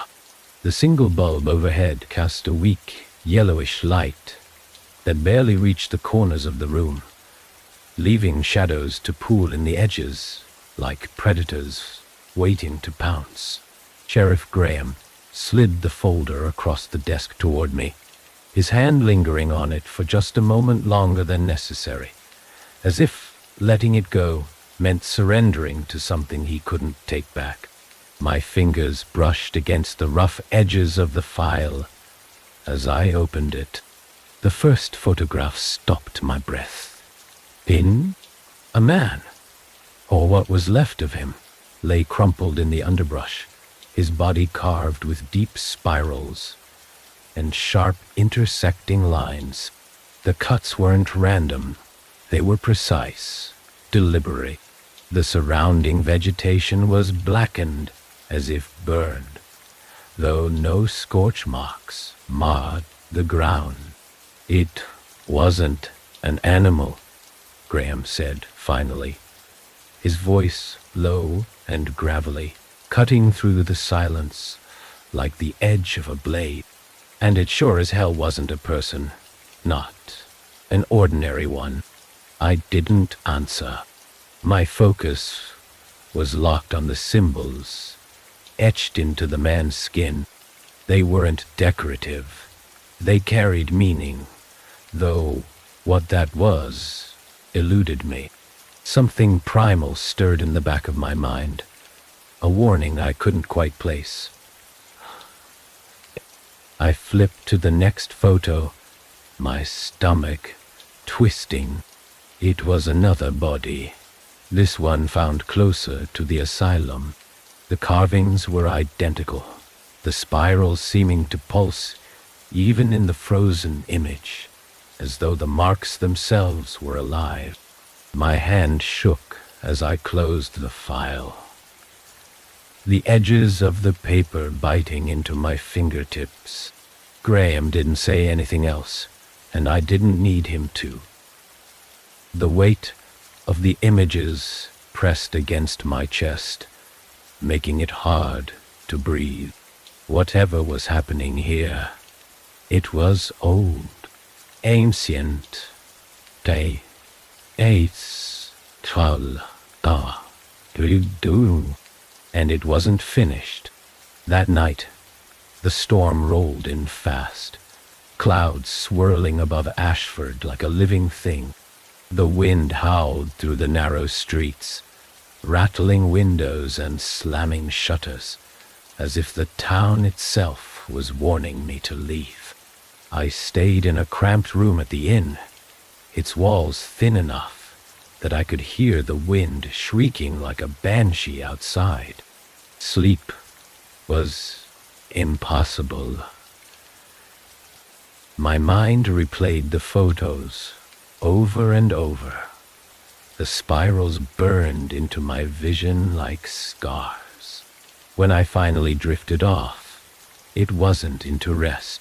I dreamed of the asylum, embrace of the adorned, of Theala. No, then the building rose before me, its silhouette sharp and jagged against the night sky. Vines crawled up its crumbling facade, their edges too thick, too alive, as though they were feeding on the decay. The windows yawned open, black and empty, and the air inside pulsed with an energy that pressed against my chest like a living thing. I stepped forward.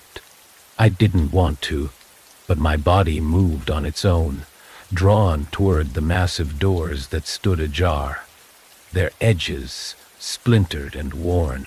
The hum began faintly at first, threading through the silence like a distant vibration. It wasn't mechanical.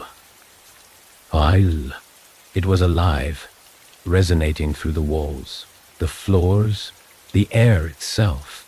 The inside of the asylum was worse than I imagined.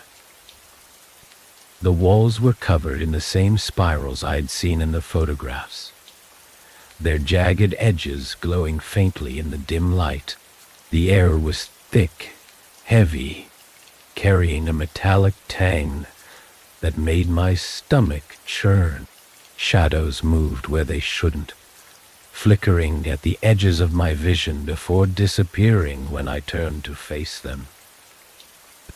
The hum grew louder, sinking into my chest, my thoughts, my very bones. The spirals pulsed in time with the sound, their glow growing brighter as I moved deeper into the building.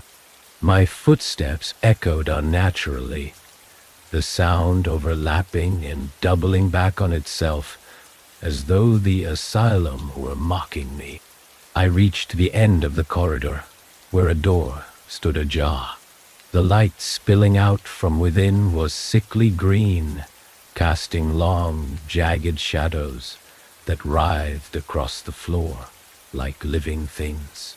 My chest tightened as I pushed the door open, the air inside colder, sharper, cutting into my lungs with every breath.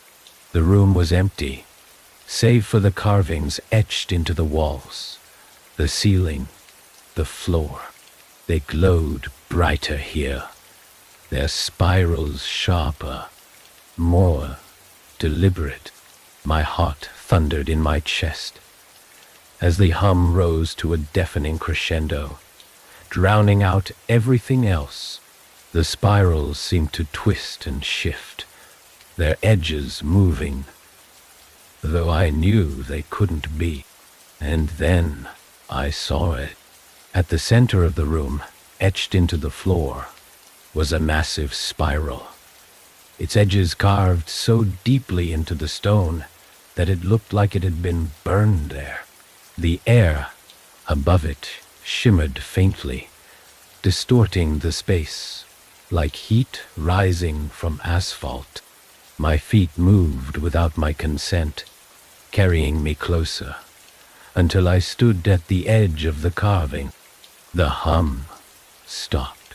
The silence that followed was worse. Endity. It pressed against my ears, filling the space where the sound had been, leaving a hollow void that made my thoughts feel too loud.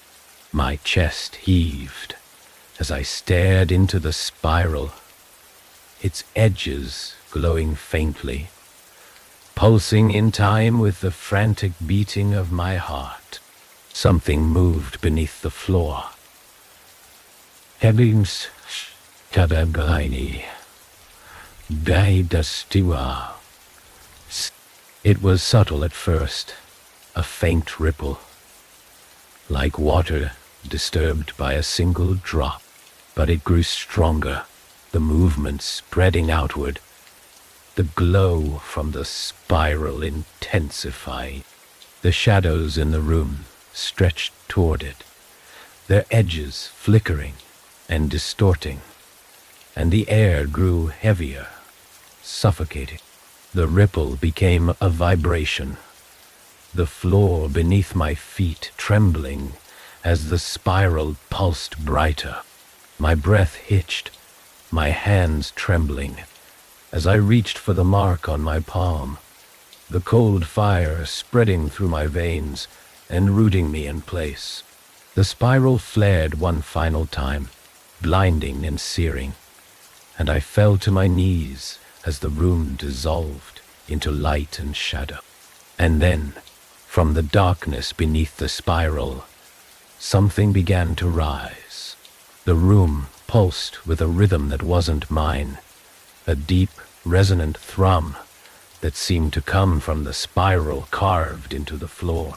The glow grew stronger, casting the room in a sickly green light that stretched the shadows into unnatural shapes. My chest tightened as I stared into the swirling pattern, the edges of the carving blurring and twisting like it was alive. Something was beneath it. The vibration in the floor intensified, rising into a low, resonant hum that sank into my bones. I couldn't move. My legs felt locked, as though the air itself had turned solid around me.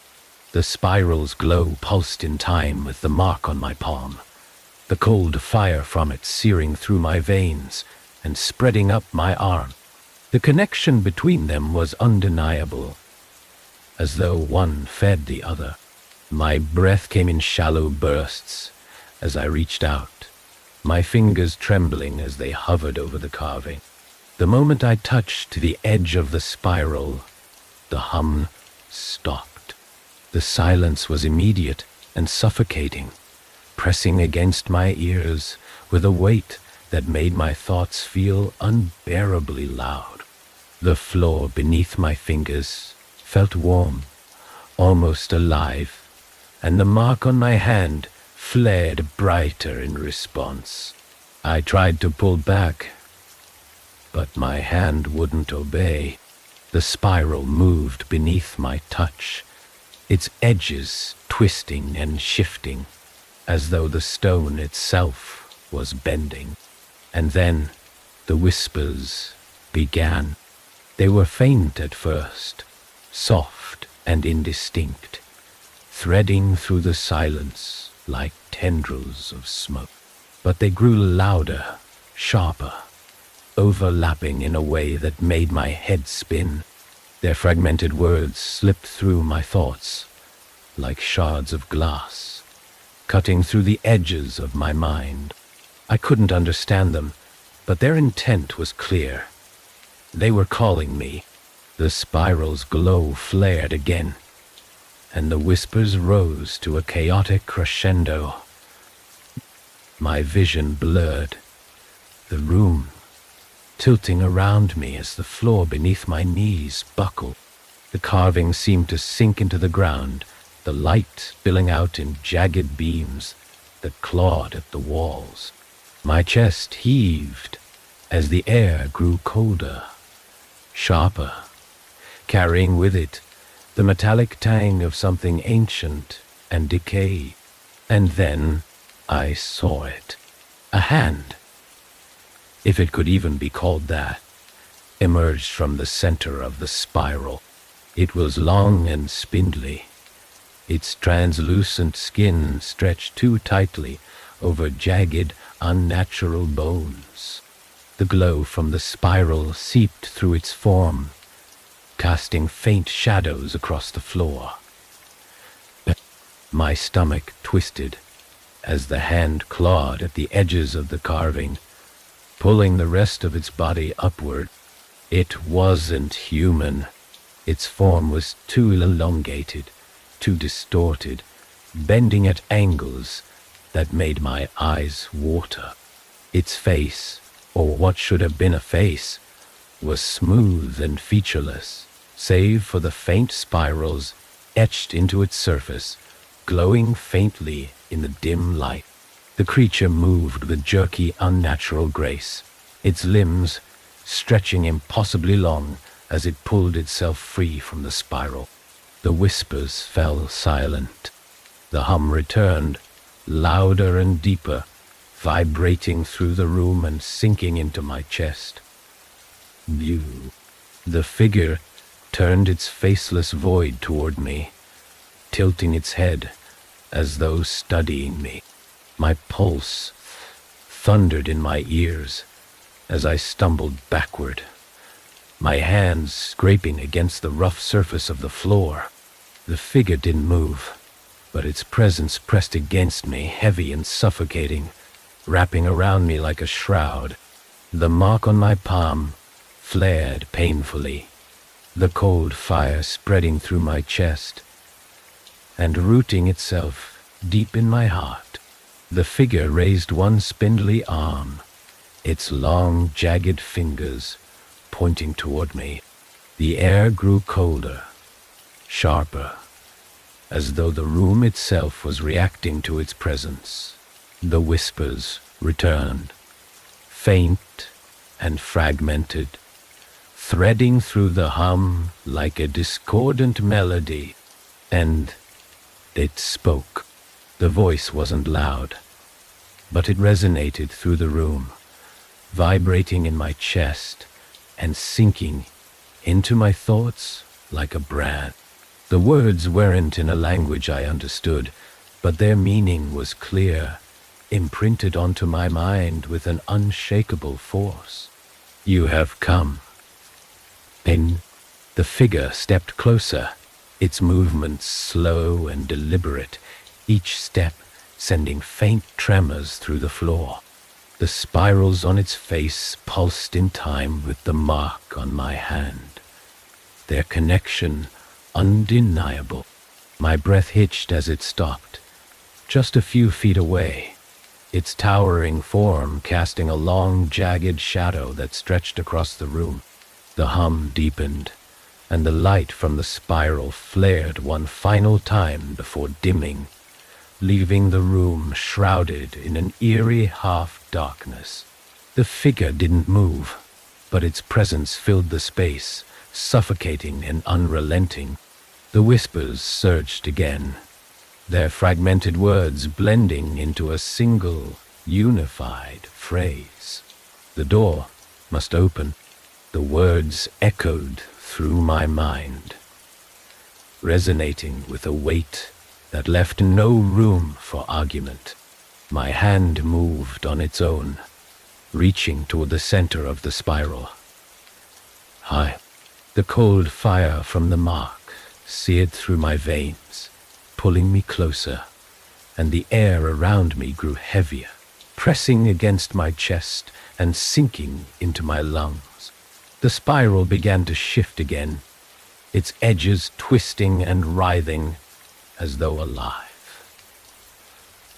Hundred Dell alive. The floor beneath me trembled, the cracks spreading outward from the center, their jagged lines glowing faintly in the dim light.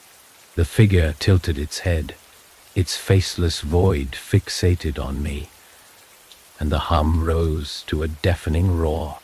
My fingers brushed the center of the spiral, and the room erupted with light.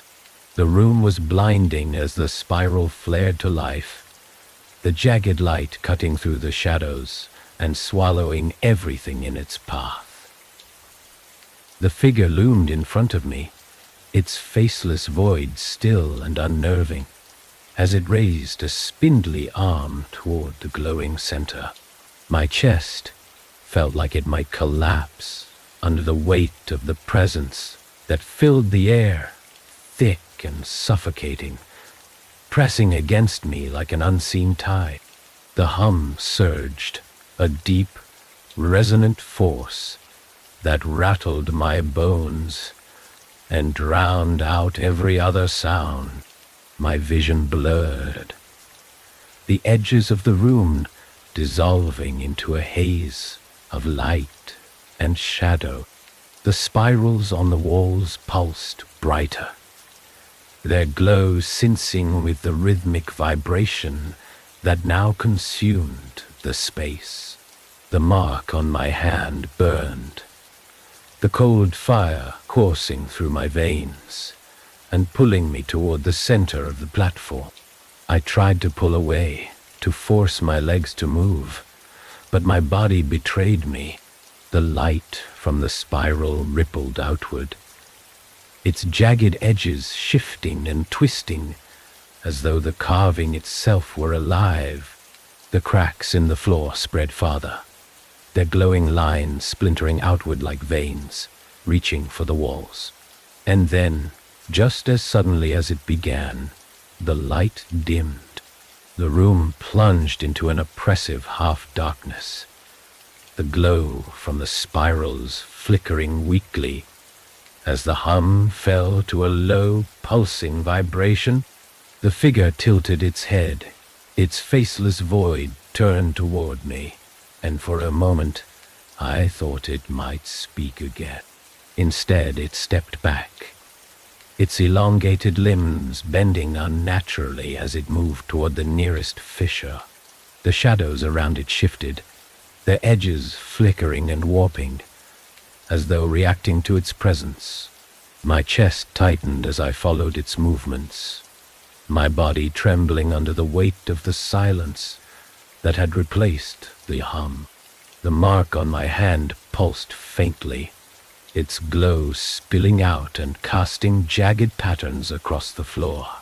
And then I heard it, a faint sound, threading through the silence like a whisper, carried on the wind. It wasn't coming from the figure. It was coming from the fissures. My breath hitched as I stepped closer, the vibration beneath my feet growing stronger with each step. The glow from the cracks pulsed faintly, their light spilling out in rhythmic bursts that seemed to beckon me forward. The sound grew louder as I reached the edge of the platform. It wasn't a whisper anymore. It was a voice, fragmented and distorted, but unmistakably human. My stomach churned as I stared into the cracks, the shapes within them shifting and writhing, their movements chaotic and desperate. The voice was joined by others, overlapping and blending into a cacophony of pleas and cries that pressed against my thoughts. I couldn't look away. The shapes within the cracks were clearer now, faces twisted and contorted, their eyes wide with terror. Their mouths moved in frantic, soundless screams, their forms pressing against the edges of the fissures as though trying to break free. My chest tightened, and I stumbled back, my breath coming in shallow gasps as the light from the cracks flared brighter. The voices rose to a deafening crescendo, their fragmented cries blending into a single unified plea. Help us, Kaliu, Tenf Bikontane. The words hit me like a blow, sharp and resonant, cutting through the chaos and sinking into my mind. My hands trembled as I clutched the edge of the platform, the cold fire from the mark on my hand surging through my veins and rooting me in place. The figures within the cracks pressed harder against the edges, their forms distorting and flickering as though caught between this world and something else. The figure turned back toward me, its faceless void tilting as though it were watching. The whispers returned, threading through the air like smoke, their tone insistent and commanding. The mark on my hand burned brighter, its light spilling out and casting jagged shadows across the room. The voices from the cracks fell silent, replaced by the low, resonant hum that had haunted the room since the beginning. The spirals on the platform pulsed in time with the vibration, their edges twisting and warping as though reacting to the presence of the figure. My chest heaved as I struggled to make sense of what was happening, but the weight of the presence pressed against me, suffocating and unrelenting. The figure stepped forward again, its spindly limbs moving with an unnatural grace. The light from the spirals grew brighter, illuminating the room in a harsh, sickly glow that cast long, jagged shadows across the walls. The hum deepened, vibrating through the floor and into my chest, sensing with the mark on my hand. And then it spoke. The voice wasn't loud, but it carried a weight that pressed against my thoughts, sinking into the deepest parts of my mind. The door is open. The light from the cracks flared one final time, blinding and all-consuming, and the vibration beneath my feet surged upward, rattling the walls and sending a shock wave through the air. The spirals on the platform twisted and writhed, their glow intensifying as the cracks spread farther, their jagged edges reaching for the walls. The figure stepped closer, its faceless void inches from mine, and the hum rose to a deafening roar, drowning out the whispers and the voices. My vision blurred, the edges of the room dissolving into light and shadow, and the weight of the presence pressed harder against me, pulling me toward the center of the platform. I didn't have a choice. The light swallowed me whole, flooding my vision with an intensity that burned behind my eyes. The hum reached a pitch so deep, it felt as though the ground itself would crack apart beneath me. My chest tightened under the force of it, the air around me turning cold and sharp, each breath like shards of ice slicing through my lungs. And then, as suddenly as it began, the light collapsed inward, leaving me in near total darkness. I stumbled back, gasping for air, the room around me trembling as if caught in a violent storm. The cracks beneath the spiral still glowed faintly, but the radiance was weak now, like a flame struggling against the weight of its own fuel. The figure remained, unmoving, its faceless void tilted toward me, as though waiting for something. The whispers crept back, threading through the oppressive silence like a faint breeze. But they weren't coming from the cracks anymore. They were coming from the walls. My flashlight, discarded during the chaos, flickered weakly where it had fallen, its beam catching on the spirals that covered every inch of the room. They had changed. What were once static carvings now shifted and moved, their lines twisting and writhing as though alive. I turned to the figure, expecting it to speak again, but it remained silent. The weight of its presence was heavier now, bearing down on me from all sides, suffocating and unrelenting. My legs trembled as I stepped back, the sound of my boots against the ground swallowed almost instantly by the stillness. The whispers grew louder, their fragmented voices overlapping into a chaotic symphony that pressed against my thoughts. You were chosen. The words slammed into me, not spoken aloud, but etched into the very fabric of my mind. My hands flew to my ears instinctively, though I knew it wouldn't stop the voice. It wasn't sound. It was something deeper, something that bypassed the senses entirely and struck directly at the core of who I was. The spirals on the walls glowed brighter, their movements growing more frantic as the whispers surged again. My chest heaved as the mark on my palm flared once more, its icy fire spreading up my arm and rooting itself in my chest. Why? I stumbled toward the center of the room, drawn forward against my will, the light from the spirals casting jagged patterns across my skin. The cracks, pulsed faintly beneath the spiral, the shapes within them still shifting and writhing like shadows caught in a storm.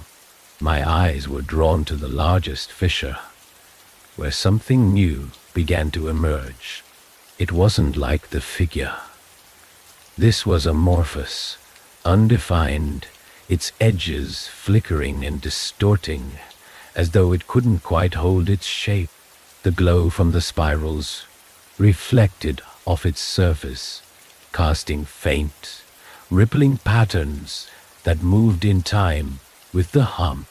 The whispers sharpened, their tone more insistent, pressing against my thoughts with a force that made my knees buckle.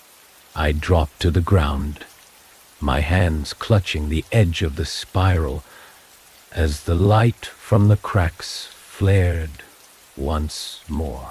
The presence pressed harder against me, sinking into my chest, my thoughts, my very soul. Open it. Hell. Suicidable. The voice was low and resonant, cutting through the chaos with an authority that left no room for resistance. My body moved without my consent, my fingers brushing against the glowing edge of the spiral. The carvings burned cold beneath my touch, the sensation spreading through my veins like liquid ice. My vision blurred, the edges of the room dissolving into a haze of light and shadow, and the cracks beneath me groaned as they spread farther, their jagged lines splitting outward in a chaotic web. The figure moved for the first time, its spindly limbs bending unnaturally as it stepped toward the center of the spiral. The air around it rippled, distorting the space like heat rising from asphalt. My stomach twisted as I watched its faceless void tilt downward, its long, jagged fingers reaching toward the fissures. The glow from the cracks surged upward, illuminating the figure in stark, blinding light. The whispers fell silent. The hum deepened, resonating through the room with a force that rattled the walls. And then, in the stillness that followed, the fissures opened. The ground beneath me split apart, the cracks widening into jagged chasms that pulsed with the same sickly green light as the spiral. The shapes within them writhed and twisted, their forms breaking apart and reforming in ways that defied explanation. The figure stepped back, its spindly limbs folding inward, as though retreating from the chaos it had unleashed. I felt the pull immediately. The light from the fissures reached out like tendrils, wrapping around my legs, my arms pulling me toward the center of the spiral. My hands clawed at the ground, the rough surface of the platform biting into my palms. But it was no use. The mark on my hand burned brighter than ever, its cold fire spreading through my chest and into my lungs, stealing the air from my body. The voices returned, louder now, their fragmented cries blending into a single unified demand. Seal it. En arms. You've lived. The platform trembled beneath me, the spirals glowing brighter as the fissures widened, their jagged edges reaching for the walls. The air grew colder, sharper, each breath slicing through me like a blade. My vision blurred, the light from the cracks swallowing everything in its path. And the hum rose to a deafening roar. The figure loomed above me, its faceless void turned upward as though addressing something unseen. The weight of its presence pressed harder against me, suffocating and unrelenting. and the mark on my hand flared one final time, its light spilling out and consuming the room. You must choose. The voice was sharp, final, resonating through the chaos, with a clarity that left no room for doubt. My chest heaved as I reached for the center of the spiral, the cold fire from the mark spreading through my veins and rooting itself deep within me. The fissures pulsed brighter, their light blinding, and the ground beneath me buckled as the presence pressed down, pulling me into the darkness. The pull was relentless, dragging me toward the heart of the spiral. The cracks beneath me groaned, the jagged edges glowing fiercely, as if alive, their light carving through the shadows that clung to the walls. The mark on my hand burned colder than ever, an icy fire that surged through my veins, sinking deep into my chest. My fingers dug into the rough surface of the platform, but the force was too strong, and I felt my grip slip with every second. The air was heavy, suffocating, thick with the vibrations of the hum that filled the room. It was no longer just a sound. It was a presence, a force that pressed against my chest, threatening to shatter me from the inside out. The spirals on the walls writhed, their lines twisting and contorting, shifting into patterns that seemed to move faster than my eyes could follow. My breath came in shallow, ragged bursts as the voices returned, louder and more insistent, their fragmented cries weaving together into a single, unified demand.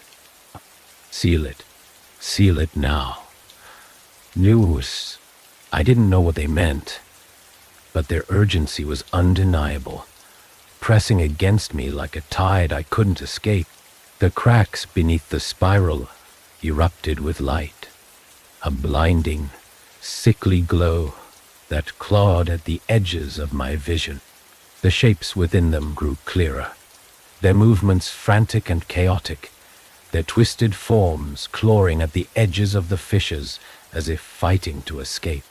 And then I saw it.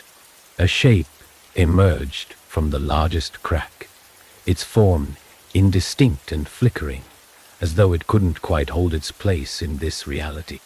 It was massive, its spindly limbs stretching impossibly long, each one bending at unnatural angles.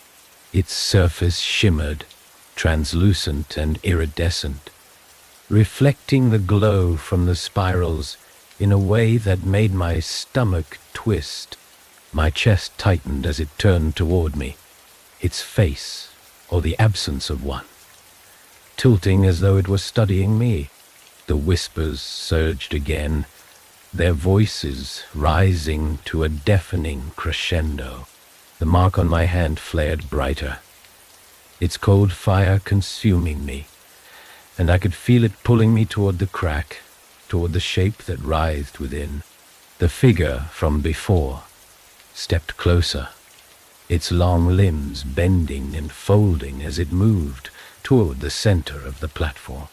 The air around it rippled, distorting the space like heat waves rising from asphalt, and the weight of its presence pressed harder against me, forcing me to my knees. The spiral beneath me shifted, its edges twisting and writhing as though alive. Onub, the cracks pulsed brighter, the jagged lines spreading farther, their glow carving into the walls. My hands trembled as I pressed them against the ground, the rough surface biting into my skin, grounding me even as the light threatened to pull me apart. You hold the key. Tanning. The voice was sharp, cutting through the chaos with a clarity that resonated deep in my mind. My vision blurred, the edges of the room dissolving into light and shadow, and the presence pressed harder, wrapping around me like chains. The cracks groaned beneath the pressure, their jagged edges trembling as the shapes within them surged upward, their movements frantic and unrelenting. The figure stepped back, its spindly arms extending as though to encompass the entire room. The spirals on its face pulsed in time with the cracks, their glow casting long, jagged shadows that writhed across the walls. My chest heaved as the air grew colder, sharper, slicing through my lungs.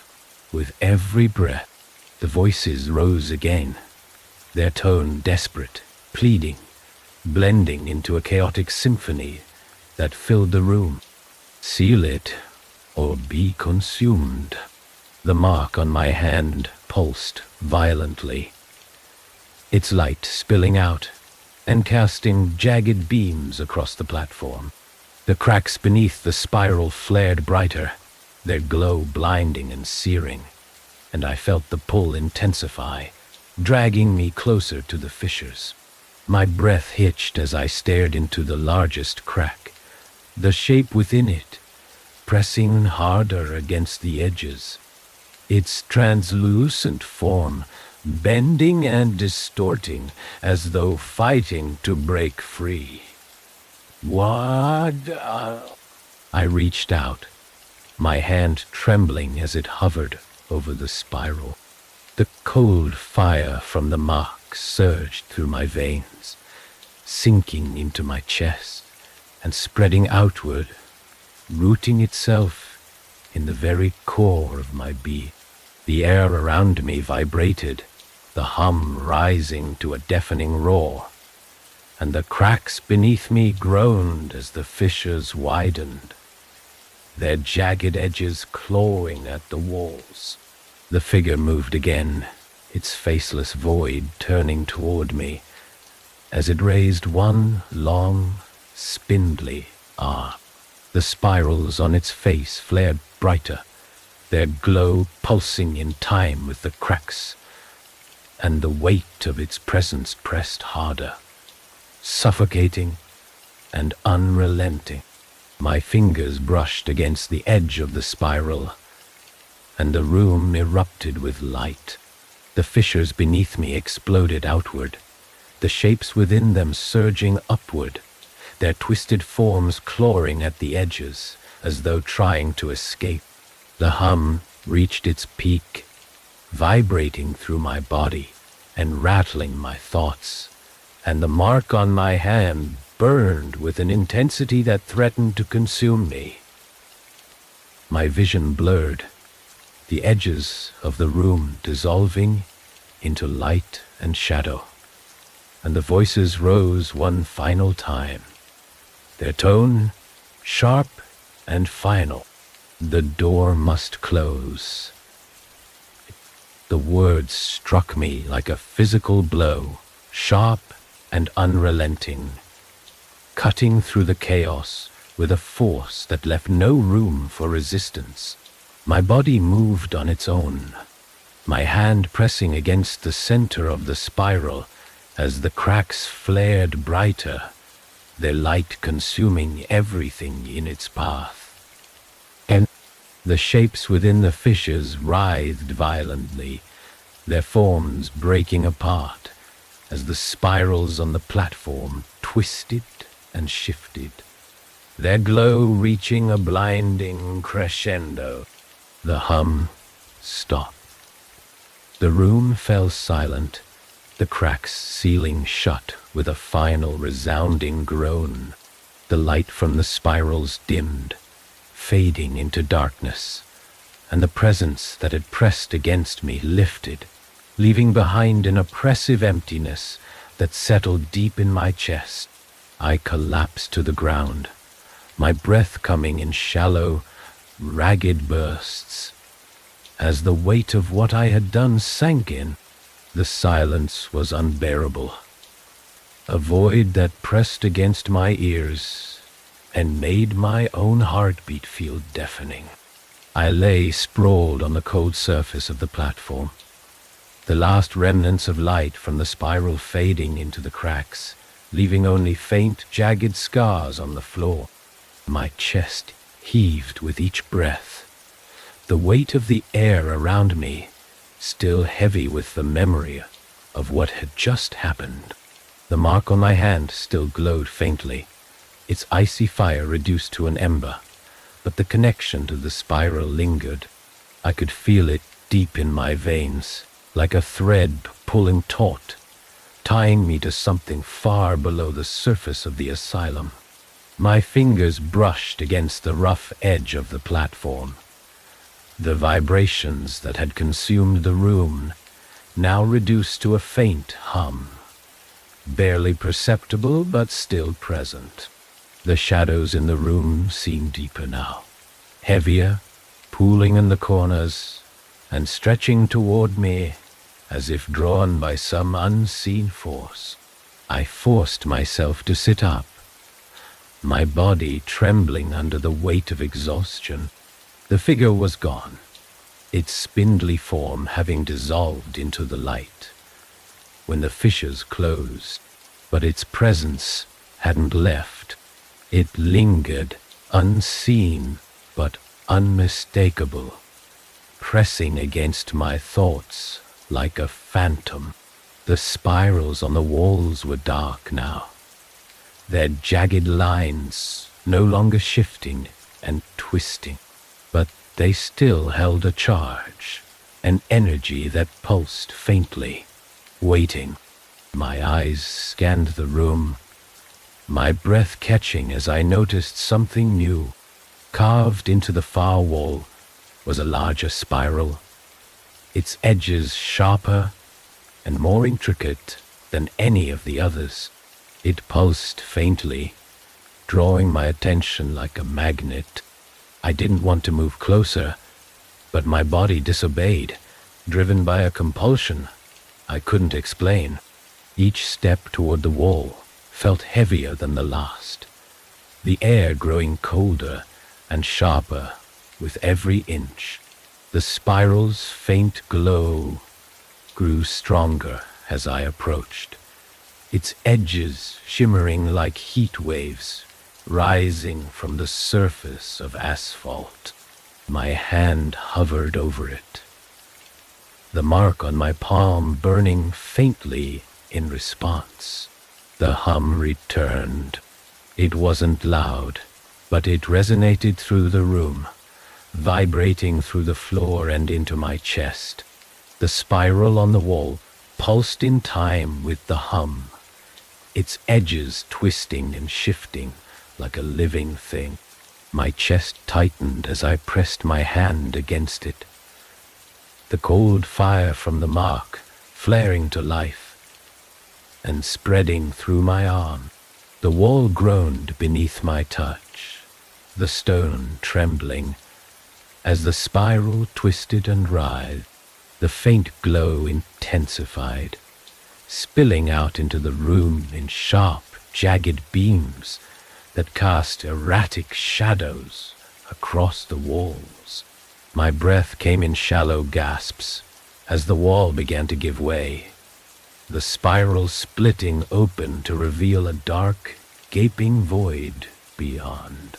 The hum deepened, vibrating through the air as the shadows in the room converged, their flickering edges stretching toward the opening in the wall. The cold fire from the mark spread through my chest, rooting itself deep within me, pulling me toward the darkness. My feet moved without my consent, each step dragging me closer to the void. The air grew heavier as I stepped through the opening, the temperature plummeting as the shadows closed in around me.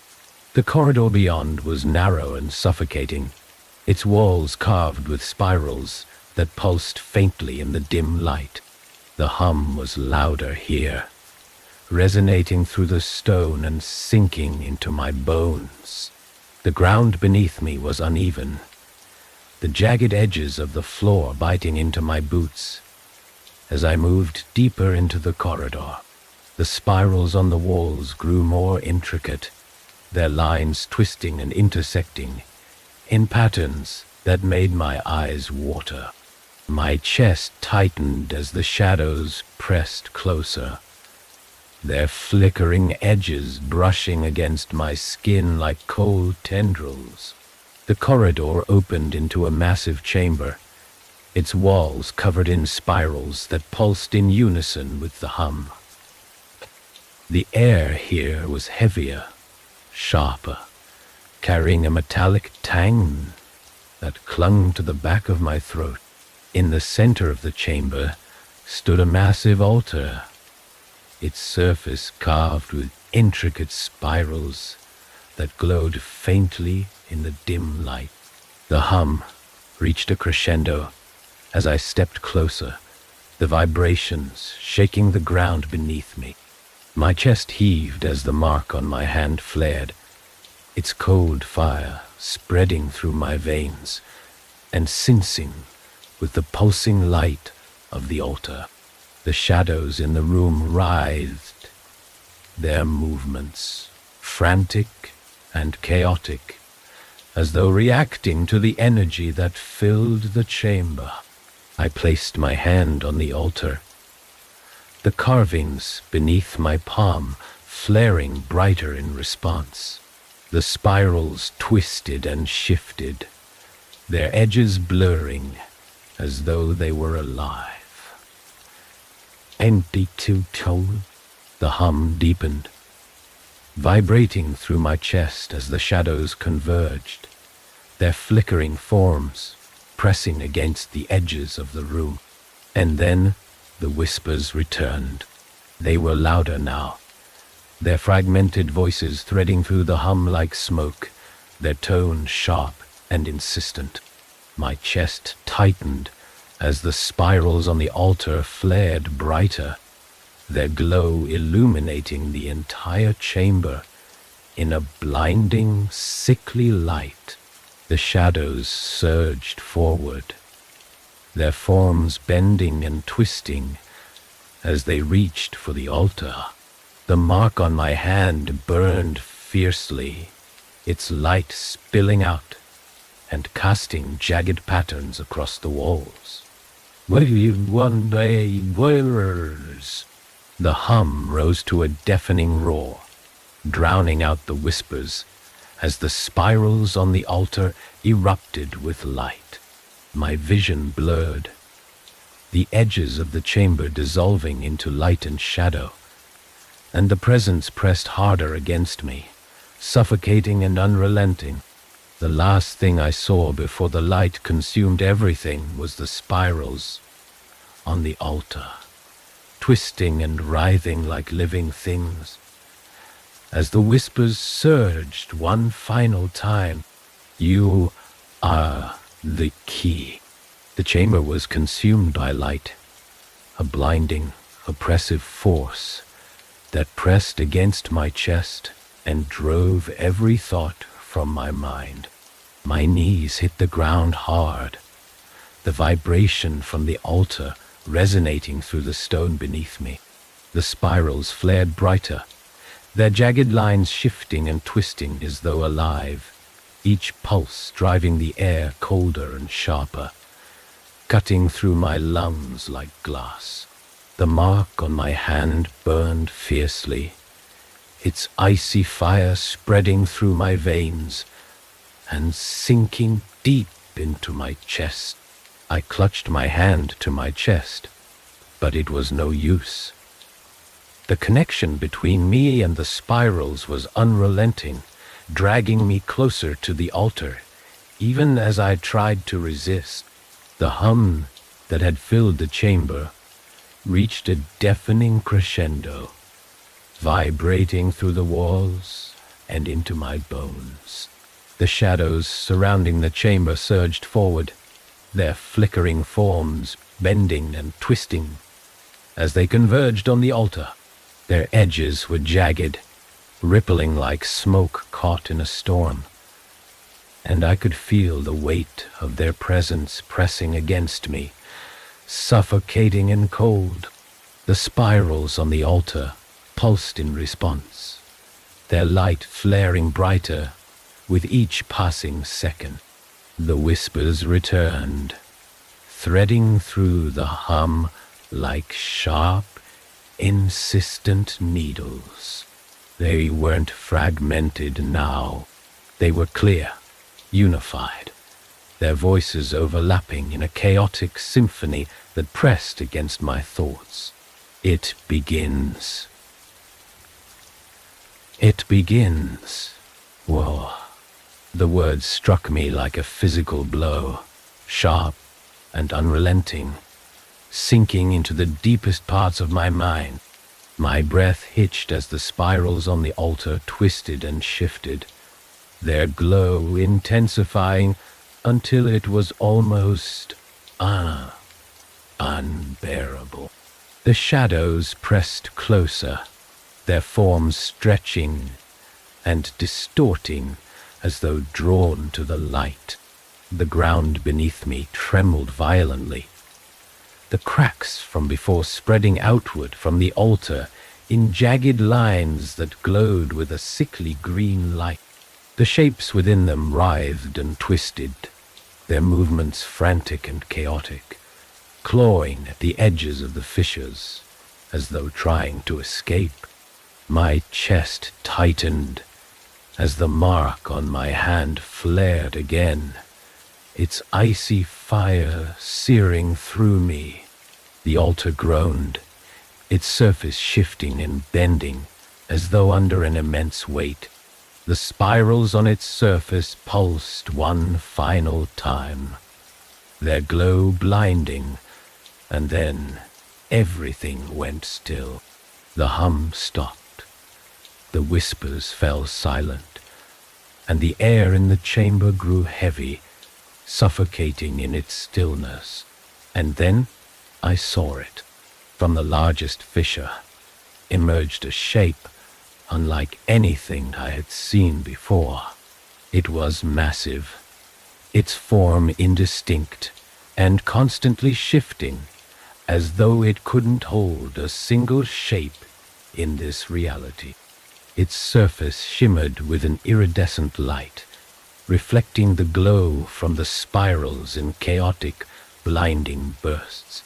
Its presence was overwhelming, a weight that pressed against my chest and wrapped around my thoughts like chain.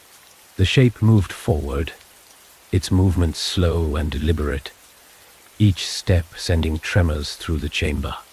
The shadows recoiled, their flickering forms bending away as though repelled by the force of its presence. Multitude. My legs trembled beneath me as I tried to stand, but the weight of the air around me pinned me to the ground. The mark on my hand burned brighter than ever, its cold fire surging through my veins and sensing with the pulsing light from the spirals. My vision blurred, the edges of the chamber dissolving into light and shadow, and I could feel the pull of the altar intensify, dragging me closer to the shifting shape. The whispers surged again, their voices sharp and final, threading through the hum like a blade.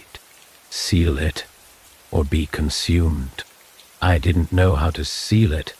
The mark on my hand flared violently, its light spilling out and casting jagged patterns across the walls.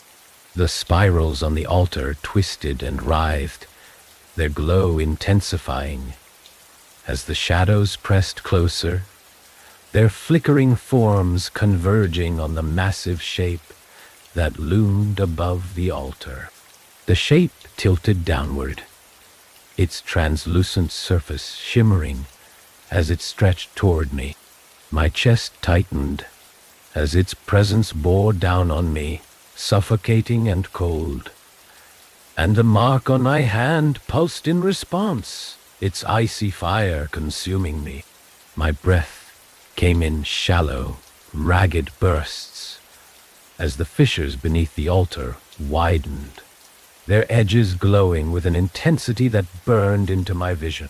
I reached out, my hand trembling as it hovered over the center of the altar. The spirals beneath my fingers twisted and shifted, their jagged lines writhing like living things. The whispers surged louder, their voices blending into a single unified command. End it. The moment my hand touched the center of the altar, the chamber erupted with light. The spirals flared one final time, their glow consuming everything in its path. And the fissures beneath the altar collapsed inward, the shapes within them dissolving into the light. The shadows recoiled, their flickering forms breaking apart, as the massive shape above the altar disintegrated, its iridescent surface shattering like glass. The hum returned, low and resonant, vibrating through the chamber as the light from the spirals dimmed. The mark on my hand burned one final time, its icy fire surging through me before extinguishing completely. The air grew still, the weight of the presence lifting as the chamber plunged into silence. I collapsed to the ground, my chest heaving as I tried to catch my breath. The spirals on the altar were dark now, their jagged lines lifeless and cold. The fissures beneath me had sealed, their edges smooth and unbroken, leaving no trace of the chaos that had consumed the chamber. The whispers were gone. The hum was gone. But the weight of what I had done remained, heavy and suffocating, sinking deep into my chest as I stumbled to my feet and turned toward the darkness that stretched beyond the altar. The chamber was silent, but I could feel it. The presence lingered, faint and distant, like a shadow that refused to fade.